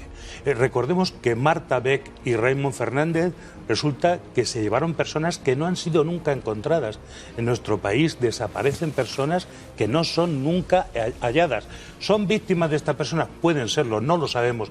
Pero sí que es verdad que el consejo es ábrete con cuidado, con prudencia. Si tienes dudas, consúltalas a las personas en las que confíes. Los mejores, tus padres, tus hermanos, tu hermano mayor. Aquella persona que de verdad pueda juzgar eso tan extraño que decíamos al principio que te encuentras. Esa cosa irregular.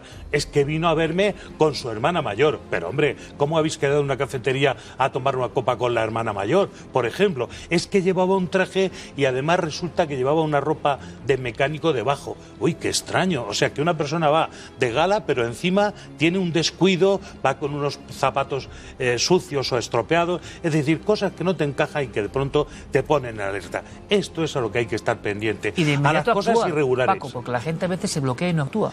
Eso es que nosotros creemos de verdad que las cosas que ocurren por ahí y que nos vienen en los noticiarios no nos van a pasar nunca a nosotros. Pero tú hablabas antes, y es así, de esa lotería negra que se acaba convirtiendo en la vida. Es decir, te toca a ti. ¿Por qué? Porque eres vulnerable, porque eres un corazón solitario, porque eres una persona demasiado amable o demasiado confiada, porque crees que los demás quieren lo bueno para ti. Recordemos otra vez cómo desaparecen chicos jóvenes, a veces chicas de 15 años, a veces niños de 7 años, porque estas personas tienen un plan. traman una trampa contra ti y tú tienes que defenderte en este mundo con la inteligencia. Decíamos antes, el cerebro es la mejor arma contra el crimen. Prevención, ¿no? Decíais, Prevención. Hay una técnica incluso en la criminología que es como adelantarse a... Claro, es lo que hay que hacer con el crimen y que es lo que tenemos que hacer. Mire, esto le puede a usted salvar la vida, le puede salvar su integridad y su existencia. De eso se trata. Bueno, Paco, me contaban incluso una historia tremenda en España, ¿no? De varios crímenes, varios agresores sexuales que se habían aprovechado, ¿saben de qué? De la sensación de cortesía de la chica entra en el portal, viene alguien y le da miedo volver para cerrar la puerta en las narices. ¿Qué descortesía? Pues a veces esa cortesía, entre comillas, acabó de muy mala manera. Le da corte. Exactamente. Corte, es decir, bueno, ¿cómo voy yo a dejar cerrada la puerta del ascensor si viene esta persona corriendo? Y a veces el que se monta contigo es el que más daño te puede hacer. Pues por eso, Paco, la idea de esta sección es contar algunas cosas tras 40 años de investigación periodística y criminológica para, por lo menos, como nadie lo hace, casi nadie lo hace, y lo decía uno de los especialistas que ha grabado Paco Pérez Caballero en este congreso de lucha contra el crimen, que hemos estado encantados de participar en él, de alguna forma, Cuarto Milenio, y es lo frágil que es la vida. O sea, no olvidemos eso. Como es frágil, es preciosa, hay que conservarla, y alguien puede decir, bueno, qué retrógrados dando consejos. Es la única forma que hemos visto de darle un giro al tema de la crónica negra y que ustedes, que vosotros, extraigáis alguna conclusión positiva, que, como decía Paco, imaginamos que la fuerza de la tele puede hacer que alguien tome una medida de seguridad que no estaba pensada. Si eso es así, nos alegramos muchísimo. Paco, Vale, como con siempre, que una sola persona se salve de ser herida o muerta en uno de estos casos. porque es que está pasando y no nos lo cuentan habitualmente, como tantas cosas. Nosotros contaremos historias, algunas son sobrecogedoras, pero siempre con esa vuelta de tuerca le puede pasar a usted. Por tanto, consejos concretos. Paco, mil gracias. Hasta la próxima, compañero. Gracias. Gracias. Nosotros nos marchamos hacia otra historia. Las últimas sobrecogían, ¿no? Los últimos vídeos de Diego Marañón, porque realmente en esta órbita de la difusión a nivel de redes nos estamos encontrando con un mundo nuevo. ¿Cómo está investigando el mundo de la criminología todo este tema de las redes, de lo que está pasando? Lo iremos contando. Vamos ahora con Misterio 4.0.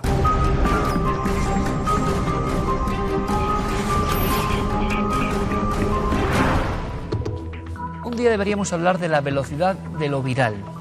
Conocemos la velocidad del sonido, la velocidad de la luz, pero ¿y la de los virales? ¿Hasta qué punto aceleran su progresión? ¿En qué momento rompen? ¿Por qué un viral, como si fuese un proceso evolutivo, tiene éxito respecto a 20.000 que al mismo tiempo lo están intentando?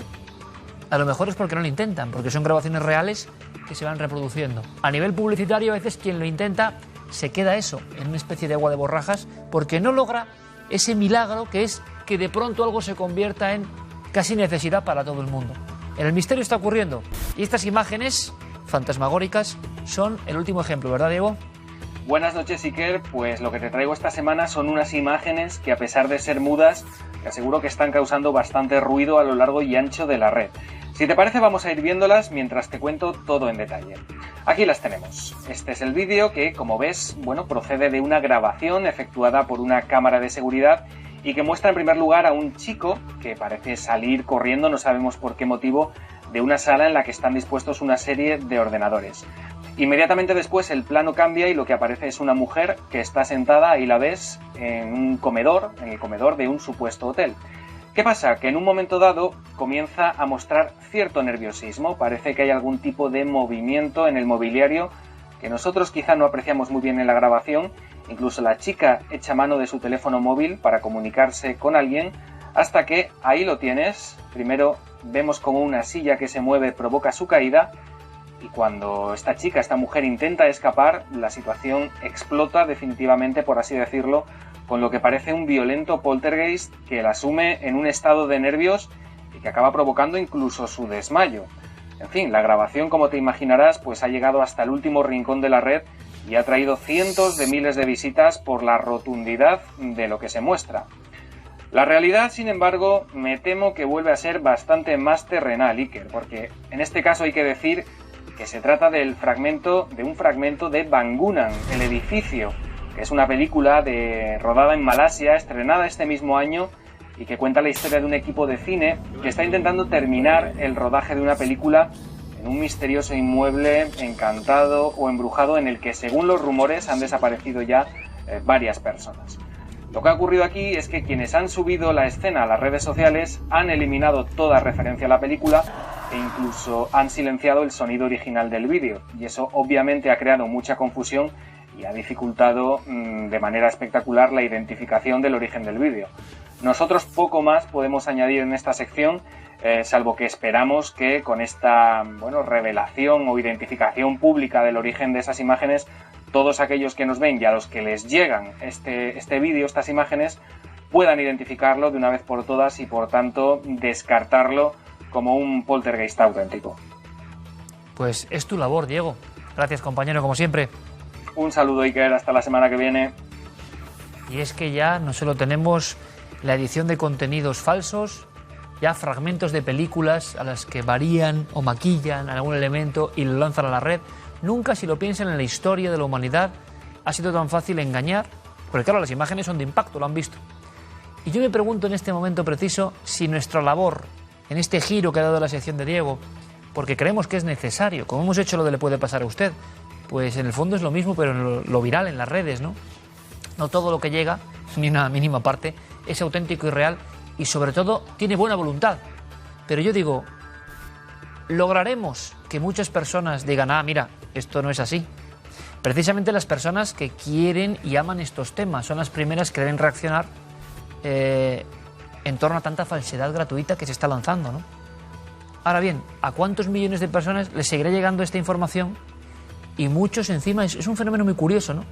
Que abanderan de inmediato esa causa como real, la dan como real, como si son unas ruinas en no sé dónde, o son una cuestión conspiranoica de primer nivel que ellos han descubierto. Y luego toda su fundamentación es porque lo han visto en una cuestión de internet, ¿no? Indagando un poco, nos encontramos con cosas que en el 80-90% o más son un fraude o una manipulación. No todas, porque Diego se lo asegura, uno sigue buscando elementos reales, misterios, como hemos mostrado en alguna ocasión. Y seguro que hay más. Porque la gente sigue viviendo fenómenos. Muy al margen de las redes sociales y en la propia casa sigue viviendo fenómenos. Y seguramente si tuvieran una grabadora o un móvil en el momento concreto y pudieran grabarlo y tuvieran los redaños, porque hay que ser muy valiente, pues a lo mejor tienen una imagen de este tipo. Se imaginan una sombra gigantesca, desproporcionada. Bueno, como es una sombra, ¿no? Conforme el cuerpo se aleja y se deforma y se encorva, tocando la pared y el techo. Pero que tú ves que no hay ser humano, sino que está en una habitación cerrada, simplemente la sombra agazapada o extendiéndose, observándote, como si fuese a lanzarse sobre ti. Pues con esta escena empieza una historia en la provincia de Córdoba que últimamente, y gracias a la labor de buenos investigadores como los amigos de Córdoba Misteriosa, está siendo un vergel de información. Una familia cualquiera y una sombra extraña en la pared. Vi en la puerta la sombra como de un hombre. La sombra que vi fue para mí lo más significativo. Una presencia, como si hubiese alguien físico. Estábamos acostados y bueno, pues a los minutos escuché perfectamente 3 golpes en la puerta, 3 llamadas, como si fuera con la mano abierta, en una puerta de chapa, difícil de confundir, vamos. Como si fuese una persona mayor, arrastrando los pies, como andando con dificultad. Y ahí en un momento que se para. Se para, tú te levantas y sales al pasillo y no ves a nadie. No ves a nadie porque, claro, estamos mi marido y yo solamente. El estar en una habitación y que escuchas tu nombre claro y alto. No fue algo ni un susurro, sino que fue, claro, mi nombre, Pepe. Fenómenos sobrecogedores mantienen en vilo a los inquilinos de una casa de Alcolea, en la provincia de Córdoba.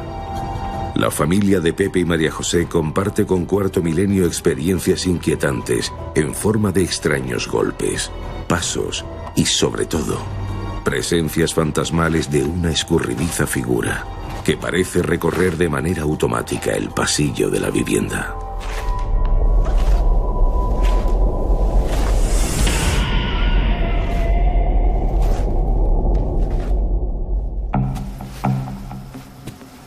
estaba sentado en el ordenador y tuve como la sensación de que alguien venía. De que alguien venía directo hacia mí, como esa sensación de que alguien entra en tu casa o de que alguien pasa o de que... Entonces giré la cabeza hacia la izquierda y en la puerta, fueron décimas de segundo, había una sombra que estaba perfectamente recortada, oscura, de un hombre. Estaba pintando la habitación y en la puerta pues vi una sombra. Creía que era mi marido y le pedí que me diese el pincel. Y la sombra se fue, desapareció.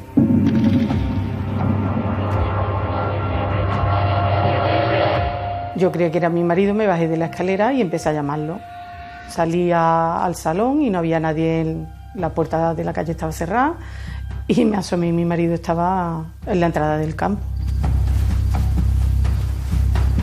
Una altura un poco más alto que mi marido y era como un hombre grueso. Un hombre mayor de carácter esquivo se pasea por el pasillo de la casa repitiendo continuamente el mismo recorrido y generando toda clase de ruidos. Los fenómenos no solamente son vividos por los propios inquilinos de la vivienda, sino también por familiares y amigos. Una suerte de casa encantada, en la que los animales son también testigos de las mismas anomalías. Quedarse fija en un punto y gruñir, como si le gruñese a alguien o le ladra a nada, porque no hay nada. O estar, yo la he escuchado debajo de la mesa, esa camilla. Estar yo en otra habitación y la perra gruñir como al paso de algo, de alguien. Y luego chillar como el que le da una patada, cállate perro, ¿no? Mi sobrino pequeño no pasa nunca a la habitación del fondo. Él llega, tiene su límite.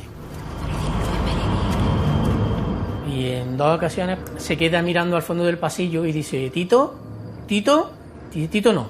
Y sale corriendo. Y es como si viera a alguien y pensara que somos uno de nosotros, pero al ver que no somos, pues... Pero él no quiere ir para allá. Ya son muchos ruidos los que escuchamos y demás. Vamos a dejar una grabadora puesta, nos vamos de la casa y ya se recogerán los sonidos que, sin tener ni idea, como podéis imaginar, el propio aficionado de querer ver qué es lo que se escuchaba en la casa.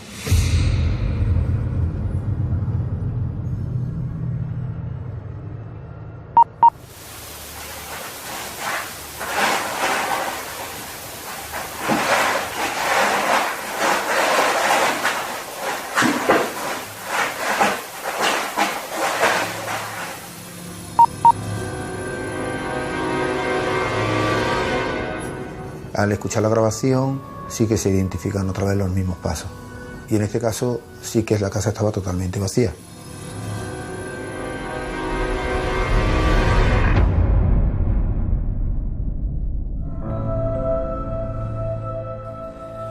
Los fenómenos continúan. Muchas veces cuando llega el equipo de Cuarto Milenio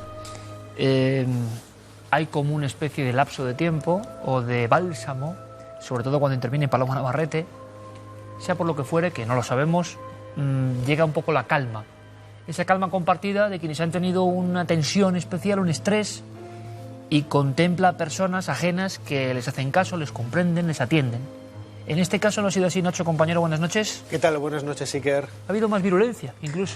Sí, como bien decías ahora, este reportaje lo grabamos hace unos meses, transcurrió el verano, con la calma, el momento de sosiego que mencionabas, y después los fenómenos se han vuelto de una manera quizás más virulenta. Es decir, ellos han sido testigos de la apertura de puertas, algunos de los muebles que veíamos en el reportaje, y un elemento que a mí me llamaba mucho la atención, porque la casa en Alcolea se encuentra en medio de la nada, es decir, es una finca, hay elementos de cultivo, etcétera, alrededor, pero no hay otras casas colindantes. Y ellos escuchan sonidos de golpes dentro de las paredes. ¿Dentro de las paredes? Sí, es una cosa que a mí me recordaba algunos de los casos clásicos, ¿no?, de de historias de fantasmas del siglo XIX, de personas que han sido emparedadas en el interior y parece que están haciendo ese llamamiento, ¿no? Pero claro, son paredes muy delgadas, de ladrillo, tenemos que desestimar esta posibilidad, y es curioso, el fenómeno se sigue produciendo, como decías ahora, de manera cada vez más virulenta. ¿Sabemos algo más de esta grabación con el tiempo transcurrido, esta grabación de unos supuestos pasos? Es verdad que se escucha algo y que es muy raro, lo veníamos hablando mientras veíamos el reportaje, es muy raro que haya la sangre fría por parte de los testigos de llegar a grabar, pero ellos han dado el paso, ¿no? Y han llegado a poner ahí las grabadoras y a obtener este resultado. ¿Hay alguna posibilidad de que eso tenga algún tipo de explicación? ¿Son realmente pasos, Nacho? ¿Tú cómo interpretas esto? La cotidianidad con la que ellos se han enfrentado al fenómeno les ha hecho pues que un día dejaron pues toda una tarde la grabadora colocada encima de una de las mesas del salón principal de la casa.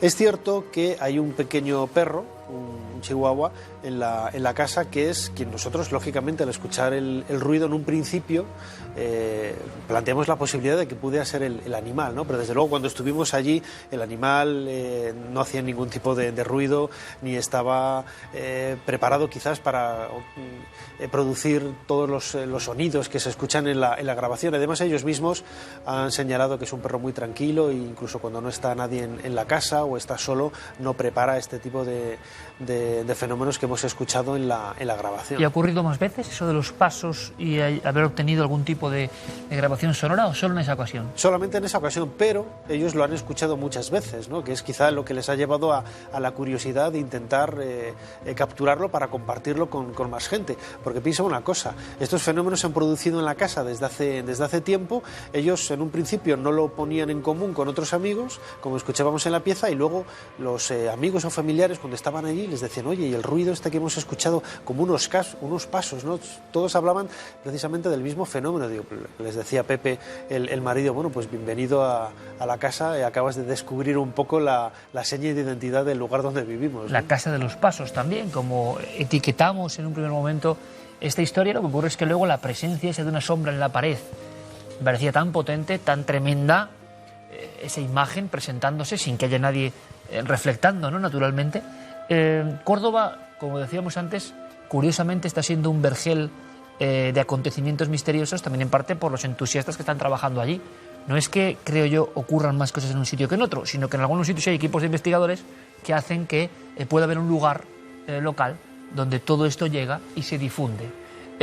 Pero estuvo Nacho con Paloma y él nos va a resumir la investigación, lo que se vio, lo que ocurrió, lo que pasó y la interpretación que la propia familia dio a la intervención de nuestra, entre comillas, sensitiva y farmacéutica.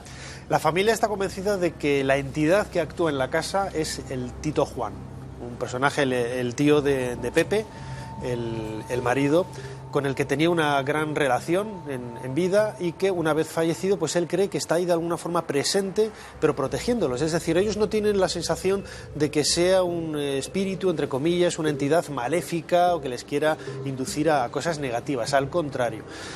A mí me sobrecogió Paloma una vez más cuando estábamos en el coche camino de Alcolea. Bueno, yo le pregunto bueno, ¿qué tal, Paloma, cómo vas? Ella iba en el asiento de atrás mirando el móvil y me salta, bueno, donde vamos hay un señor mayor, ¿no?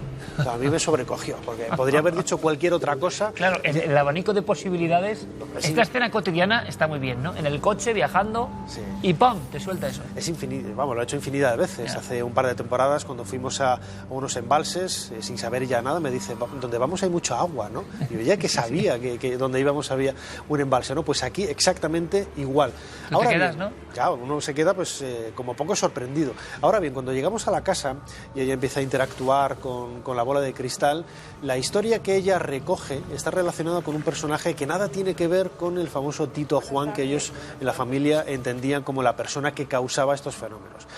Paloma nos hablaba de un tal José Anselmo. José Anselmo. Sí, no hemos podido constatar por medio de documentación histórica, porque no hay nada en aquella zona, pues no hay registro de casi nada, pero ella es el nombre que nos ofrecía, ¿no?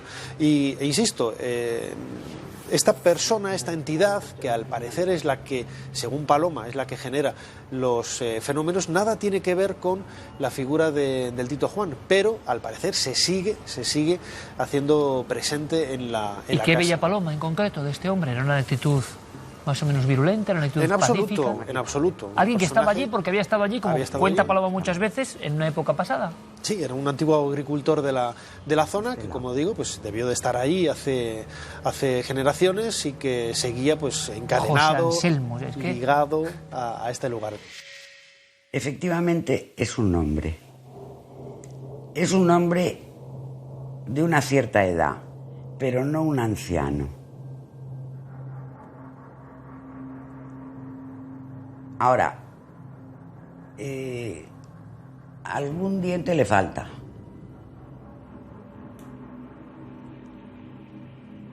Tiene unos ojos muy vivos.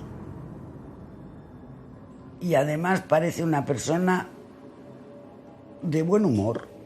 O sea, no es gruñón ni... No, es...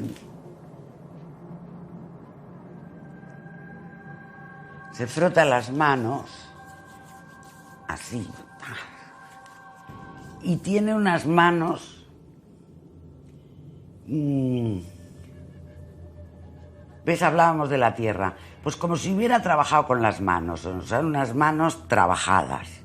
¿Y cómo, esto es muy curioso, cómo se toma una familia que ve venir, que tiene confianza, ¿no?, en Paloma Navarrete, en que puede, que yo creo que es peligroso esto, porque no siempre va a acertar, evidentemente, como lo normal en todo, y dice, nos da una respuesta que no es la que nosotros esperábamos, es decir, nos da una respuesta que no es la que nosotros teníamos ya somatizada a nivel familiar.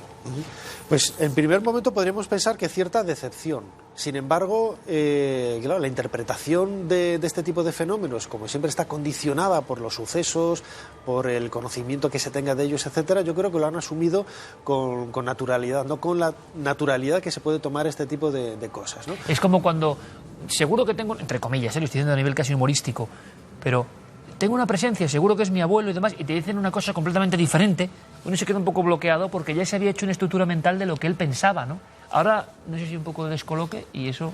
En cualquier caso, lo que hay que destacar es que ellos insisten en que es una entidad que parece que les está protegiendo, ¿no?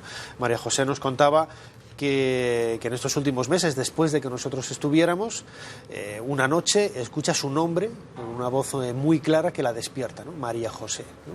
Entonces ella se despierta y hace lo mismo, hace lo propio con Pepe, su esposo. Y Pepe, curiosamente, que es diabético, como yo, insulino dependiente, pues estaba sufriendo un bajón de azúcar y ella interpretó esta llamada precisamente como un aviso para salvar la vida de su esposo, que estaba sufriendo pues una hipoglucemia bastante fuerte. Por eso que ellos interpretan este tipo de fenómenos más allá de la virulencia de los sonidos que pueden escuchar en la puerta metálica de la casa, estos ruidos que decíamos que salían del interior de las paredes, la presencia de esa sombra, de esos pasos en el pasillo de la casa, pues lo ven como algo que en realidad les está ayudando, ¿no?, a llevar el día a día, a llevar los problemas de la familia. Pues a mí esto me parece muy interesante, Nacho, porque en vez de estar con terror, como ocurre en otros casos, porque los fenómenos son...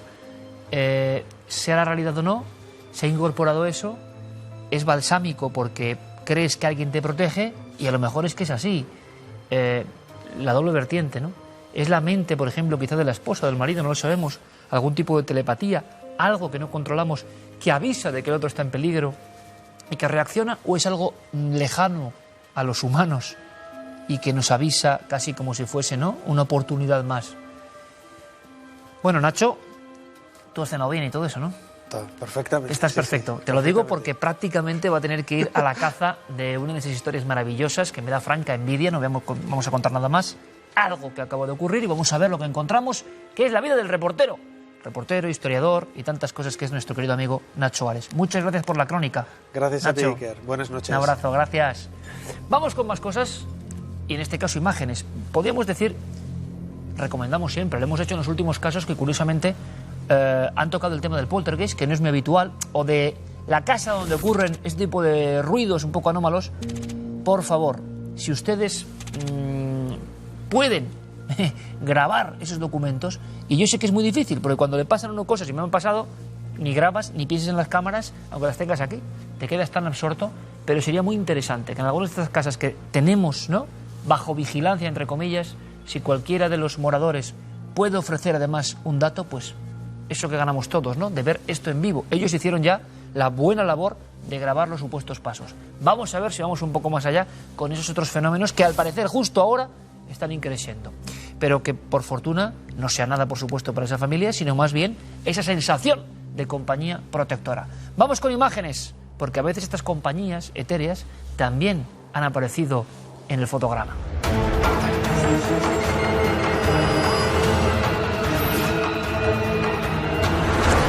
Comenzamos las fotografías de los espectadores en Canarias, más concretamente el Portillo, Parque Nacional del Teide, en Tenerife. Víctor Aguilar nos enviaba esta imagen magnífica. Por otro lado, estuvo tomando varias fotografías en la zona y hay 2 fotografías consecutivas que llevan unos 7 segundos de diferencia, y en una, que es la primera, en esta, aparece algo. Ahí está, como alguien, ¿verdad?, escondido ahí entre la maleza. A los 7 segundos decide hacer otra toma donde ya no aparece absolutamente nada. Aquí tenemos esa especie de ser humanoide que está en medio de la nada, porque nos dice nuestro televidente que no había absolutamente nadie, que por eso quiso hacer una fotografía del paisaje tan magnífico que estaba contemplando. Pero fíjense, a mí me recuerda de verdad o a alguien que lleva una especie de... En las recreaciones que utilizamos muchas veces para hacer esas figuras fantasmales y que se pierdan con la oscuridad, esos monos que cubren completamente el cuerpo, la cabeza, a mí me recuerda algo de eso. También es verdad que muchas personas que han tenido encuentros cercanos con extraterrestres los describen de esta forma, con esa especie de monos muy apretados al cuerpo que casi no parece distinguirse de este, e incluso aquí parece como que lleva algo al hombro. No sabemos muy bien qué. Guillermo León nos dice, bueno, tal vez la perspectiva en la que toma la segunda fotografía es la que varía un poco y hace que eso, sea lo que sea, se esconda en la maleza. Ahí lo tenemos, pero es muy extraño, porque nuestro analista informático nos dice, a lo mejor hay alguna estatua allí o algo, alguien nos puede ayudar. Tenerife, Teide, ¿alguien ha puesto una estatua como de un ser de otro mundo? ¿O puede ser que nosotros estemos contemplando algo que nuestro amigo no vio, pero la cámara sí que captó? Bueno, pues esas de esas fotografías que no hemos logrado solucionar del todo. Nos vamos ahora a una cena entre amigos en Madrid. Virginia Salvador Sánchez nos remitía esta imagen, por supuesto pidiendo a un camarero que para recordar el momento les tomen una fotografía. Hay 2, la primera donde no hay nada y la segunda donde aparece una extraña sombra. Parece, ¿verdad?, alguien enlutado, como una monja, una sombra que parece pasearse por allí. Guillermo, yo creo que aquí tampoco lo tiene tan claro. O en el último momento nos dice, pasó alguien y el teléfono móvil en ese momento capta lo que queda, la sombra, o algún efecto de la cristalera, de las luces, en fin, tampoco lo sabe identificar muy bien. Díceme, posiblemente sea efecto de la exposición, algo prolongada debido a que está tomada en un interior y sin flash. Esa sería la única solución. Y hablando de soluciones, pues fíjense, esta imagen nos la remitían hace unas semanas diciéndonos que no podían descubrir, no sabían quién era el personaje que aparece detrás de este hombre que se hizo una fotografía en un set de rodaje de una película que se está llevando a cabo en Cartagena, en Murcia. Y muchas personas nos decían, hombre, sí, tiene una fácil solución, no es ningún fantasma. Ahí vemos el rodaje, el coche volcado. Y la solución es que además pues nos sonaba mucho, ¿no? Esa cara, esos bigotazos tan negros. Y es que tenía una solución bien clara. Es un cartel que hay justamente en la pared que hay detrás y es nada más y nada menos que Saddam Hussein. Pues el fantasma no fantasma ha quedado ya al descubierto gracias a ustedes que nos han mandado la solución. Y vamos con la mirada milenaria al Museo Arqueológico de Badajoz. Samuel Hernández Macías nos enviaba una de las paredes del museo y nos decía, fijaos lo que hay, porque a mí me parece un dragón. Esa puede ser su lengua o puede ser que esté engullendo a alguien, porque parecen 2 piernas, ¿verdad? A mí también me parece que se está zampando a alguien, que está comiéndose a una persona. Era muy típico poner dragones o seres demoníacos que hacían ver que si te portabas mal, pues podías caer en las bocas del infierno, ¿verdad? Era un poco eso, el templo. Dentro estaba lo sagrado y fuera te recordaban los pecados, los males que podías cometer y cómo podías acabar. Nos dice también que hay otros seres, por ejemplo, una especie de arácnido, ahí lo tenemos, también en otra de las paredes. ¿Y qué querían representar? Que él sintió curiosidad e incluso se lo preguntó a la directora del museo, que no lo tenía muy claro porque no saben si es de época más tardía la construcción, si es de época medieval y pueden ser algunas marcas de cantero o no, pero lo que sí que está claro es que un dragón y otra especie de insecto o de arácnido o de artrópodo pues también está dibujado en esas piedras, está grabado. 2 vías de contacto si nos quieren enviar su mirada milenaria, el lugar pues que identifican como algo excepcional, como algo que tenemos que conocer, y también esas fotografías que desean que analicemos. A través del correo electrónico cuartomilenio@4.com y nuestro apartado de correos 18.189 con el código postal de Madrid 28080. En las redes sociales síganos en Nave del Misterio.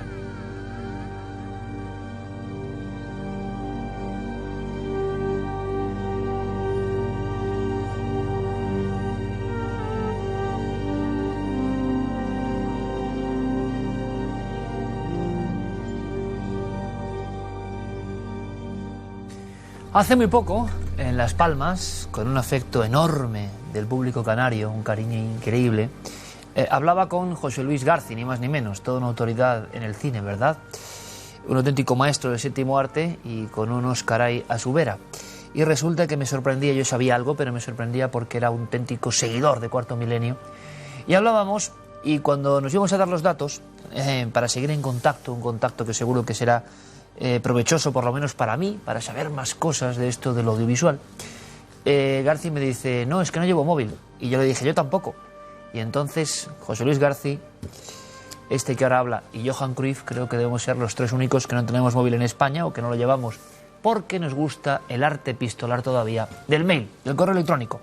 Porque por mail llegan cosas maravillosas y a mí por lo menos en la madrugada me gusta escribirlo para espanto de muchos de mis amigos o no tan amigos que reciben inesperadamente algunos de mis mensajes, a veces absolutamente banales, claro, pero en ocasiones la cosecha es buena y otros amigos te mandan cosas que te hacen pensar. Esto ha ocurrido con Javier Sierra, mi compañero, que me enviaba a las 3, 4 de la mañana, yo estaba ahí trabajando, algo que era un reportaje o un artículo y que escuetamente en el asunto ponía algo así como, esto te va a interesar. Y simplemente no hacía falta más. Y claro que me interesaba. Me interesaba para pensar, para reflexionar y para contárselo a ustedes. ¿Qué era el artículo de Javier? No era de Javier, era recortado de un diario. Era un profesor de filosofía que se quejaba amargamente, como con una letanía, como con un cantar realmente triste, en torno al futuro de la disciplina en sí. El futuro de la propia filosofía como materia escolar. Cómo la estaban arrinconando y le estaban prácticamente haciendo desaparecer. Y créanme, a mí el tema de las leyes, eso me da lo mismo, no tengo datos técnicos, pero por lo que venía a decir esta persona, la filosofía, no solo la filosofía, muchas, podríamos llamar ciencias, humanidades, estaban sufriendo una persecución, entre comillas, similar. Pero la filosofía, que debía ser la joya de la corona, yo creo que para todo el mundo, estaba siendo recluida hacia lugares próximos al abismo de la desaparición. ¿Por qué no debe desaparecer esto de las aulas? Hombre, es que no tendríamos ni que decirlo, ¿no? Pero resulta que este artículo iba más allá. Y no solo hablaba de la situación en España, sino como en Japón o como en Estados Unidos, resulta que toda la fuerza, es verdad, la pasión de los alumnos iba hacia las carreras técnicas, cosa que me parece muy bien, las carreras científico-tecnológicas, ¿no? Pero lo que era más curioso era saber por qué las personas querían ir hacia ese mundo o estudiar esas cosas, centralizarse o especializarse en eso desde muy temprana infancia. Y es porque era útil, provechoso. Es más, el término en Estados Unidos era útil, provechoso. Estamos en el mundo evidentemente de lo prosaico, ¿no? Lo que sirve, oiga. Yo prefiero ser un gran ingeniero, y me parece muy bien, en el asunto de los móviles y no pensar, o divagar, o escribir, o hacer poesía, que parece de tontos, ¿no? Comparado con hacer un móvil, claro, o cualquier otra cosa, que evidentemente es tecnología, es bienestar, es trabajo. Pero ¿por qué no deberíamos arrinconar la filosofía y por lo menos utilizar la tele o este fragmento de la tele para decir que algunos no estamos de acuerdo? Porque, claro, estamos en la era de lo prosaico, en la era de lo que solo sirve, aunque sea instantáneamente. Me ha sorprendido mucho, y no quiero decir nada, pero hasta alguna reflexión a modo de mensaje que he visto, haciendo la gracieta de tengo unas horas para reflexionar, venga va, me voy a poner a ver una serie o como si reflexionar, oiga, fuese malo, como si preguntarse por la vida y el lugar de uno en la vida fuese malo. Ya bastante poco lo hace la gente, oiga, no motiven a que lo hagan menos, ¿no? Para mí la filosofía, cuando yo era un chaval, y cuando me obligaban, eso es cierto, a estudiarla, pues era una materia más que tenía poco enganche con lo divertido, ¿no? Hablar de Platón, de Aristóteles, de Parménides, Y resulta que ha sido con el tiempo, y cuando uno lo hace por obligación, quizá ya está la gran cuestión que hemos hablado aquí, ¿no? Cuando me empezó a parecer apasionante. Ahora leo mucha más filosofía, porque es misteriosa, que cuando me obligaban, claro.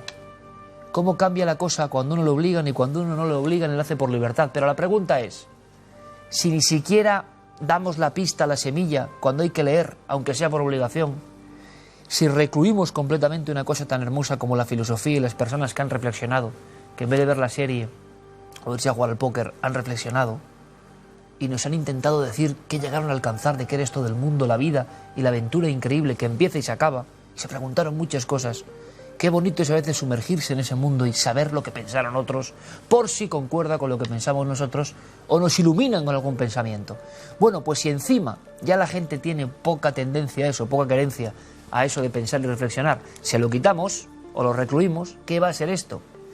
Y da la sensación, y muchos conspiranoicos lo piensan y es muy interesante, que el mundo tiende eso, hacia ese prosaísmo, hacia ese mundo absolutamente utilitario y utilitarista, y que evidentemente todo lo que signifique pensar, si al final, dicen algunos que dicen los más poderosos, si al final ellos mismos no van a querer pensar, les va a aburrir pensar, van a estar pensando en el circuito, que es muy interesante, ojo, y que también tiene pensamiento, pero saber lo que han dicho los grandes hombres y mujeres de la historia, Hipatia de Alejandría, tantos otros, lo que nos han legado, los místicos, creamos o no en la mística, la gente que ha pensado, ¿a qué conclusión ha llegado? Fíjense, yo, pocas cosas más apasionantes en mi vida como reencontrarme, me ha pasado con dos materias, con la filosofía especialmente, el pensamiento, y con la religión, por ejemplo. Qué árido resulta. Si estás lejano de eso, pues es como un ofensivo hasta para algunos. Y cuando uno se mete a estudiar a los grandes que han intentado comprender por qué las religiones a veces son una misma historia que se repite en los alturas de la humanidad, y le ve uno el misterio, es apasionante. Yo diría que la filosofía ayuda. Es más, de vez en cuando, muy de vez en cuando, igual ustedes lo recuerdan, hay algún bestseller tipo Más Platón y menos Prozac, o algo así era el título, de Lou Marinov, que vende millones de ejemplares y nadie sabía por qué. Y era en el fondo volver a Platón en pleno año 2000, ¿no? ¿Y saben por qué yo creo? Pues porque el mundo ya en el año 2000 estaba muy necesitado de volver a escuchar a los que pensaban, a los que miraban a las estrellas, a los que nos intentaban contar qué es esto de la vida. En el año 2000 ya estábamos con el efecto 2000, con el inicio de Internet y con un sinfín de formas de pasar el tiempo. Pero aún así, millones de personas dijeron, oye, es bueno de vez en cuando, años después de haber estudiado por obligación en el colegio, acercarnos a los sabios. Háganlo si pueden, de verdad, porque igual ya nos van a dejar. Va a ser herético, va a tener que ser a escondidas casi. Y hoy hay una oportunidad, ¿no? Verán, ¿sabes?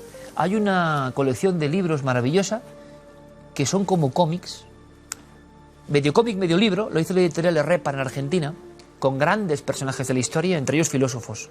No saben qué bonita obra, qué forma de aproximarse con total garantía de pasarlo bien a los grandes pensadores. ¿Saben cuál es el problema? Yo tuve un profesor de filosofía que además me tenía manía y era un peñazo insoportable. ¿Cómo se puede dar filosofía sin creer en la filosofía y en el poder transformador del pensamiento? Claro, si lo haces por obligación, pues nada, darás un peñazo que será asumido como tal y odiado como tal. Así que no solo hace falta leyes, diría yo este profesor, que conserven la filosofía, sino lo que hace falta es gente que ame la filosofía con entusiasmo para transmitirla y que ese legado no se pierda. Si perdemos la conexión con los pensadores antiguos, estamos nosotros perdidos, yo lo aseguro.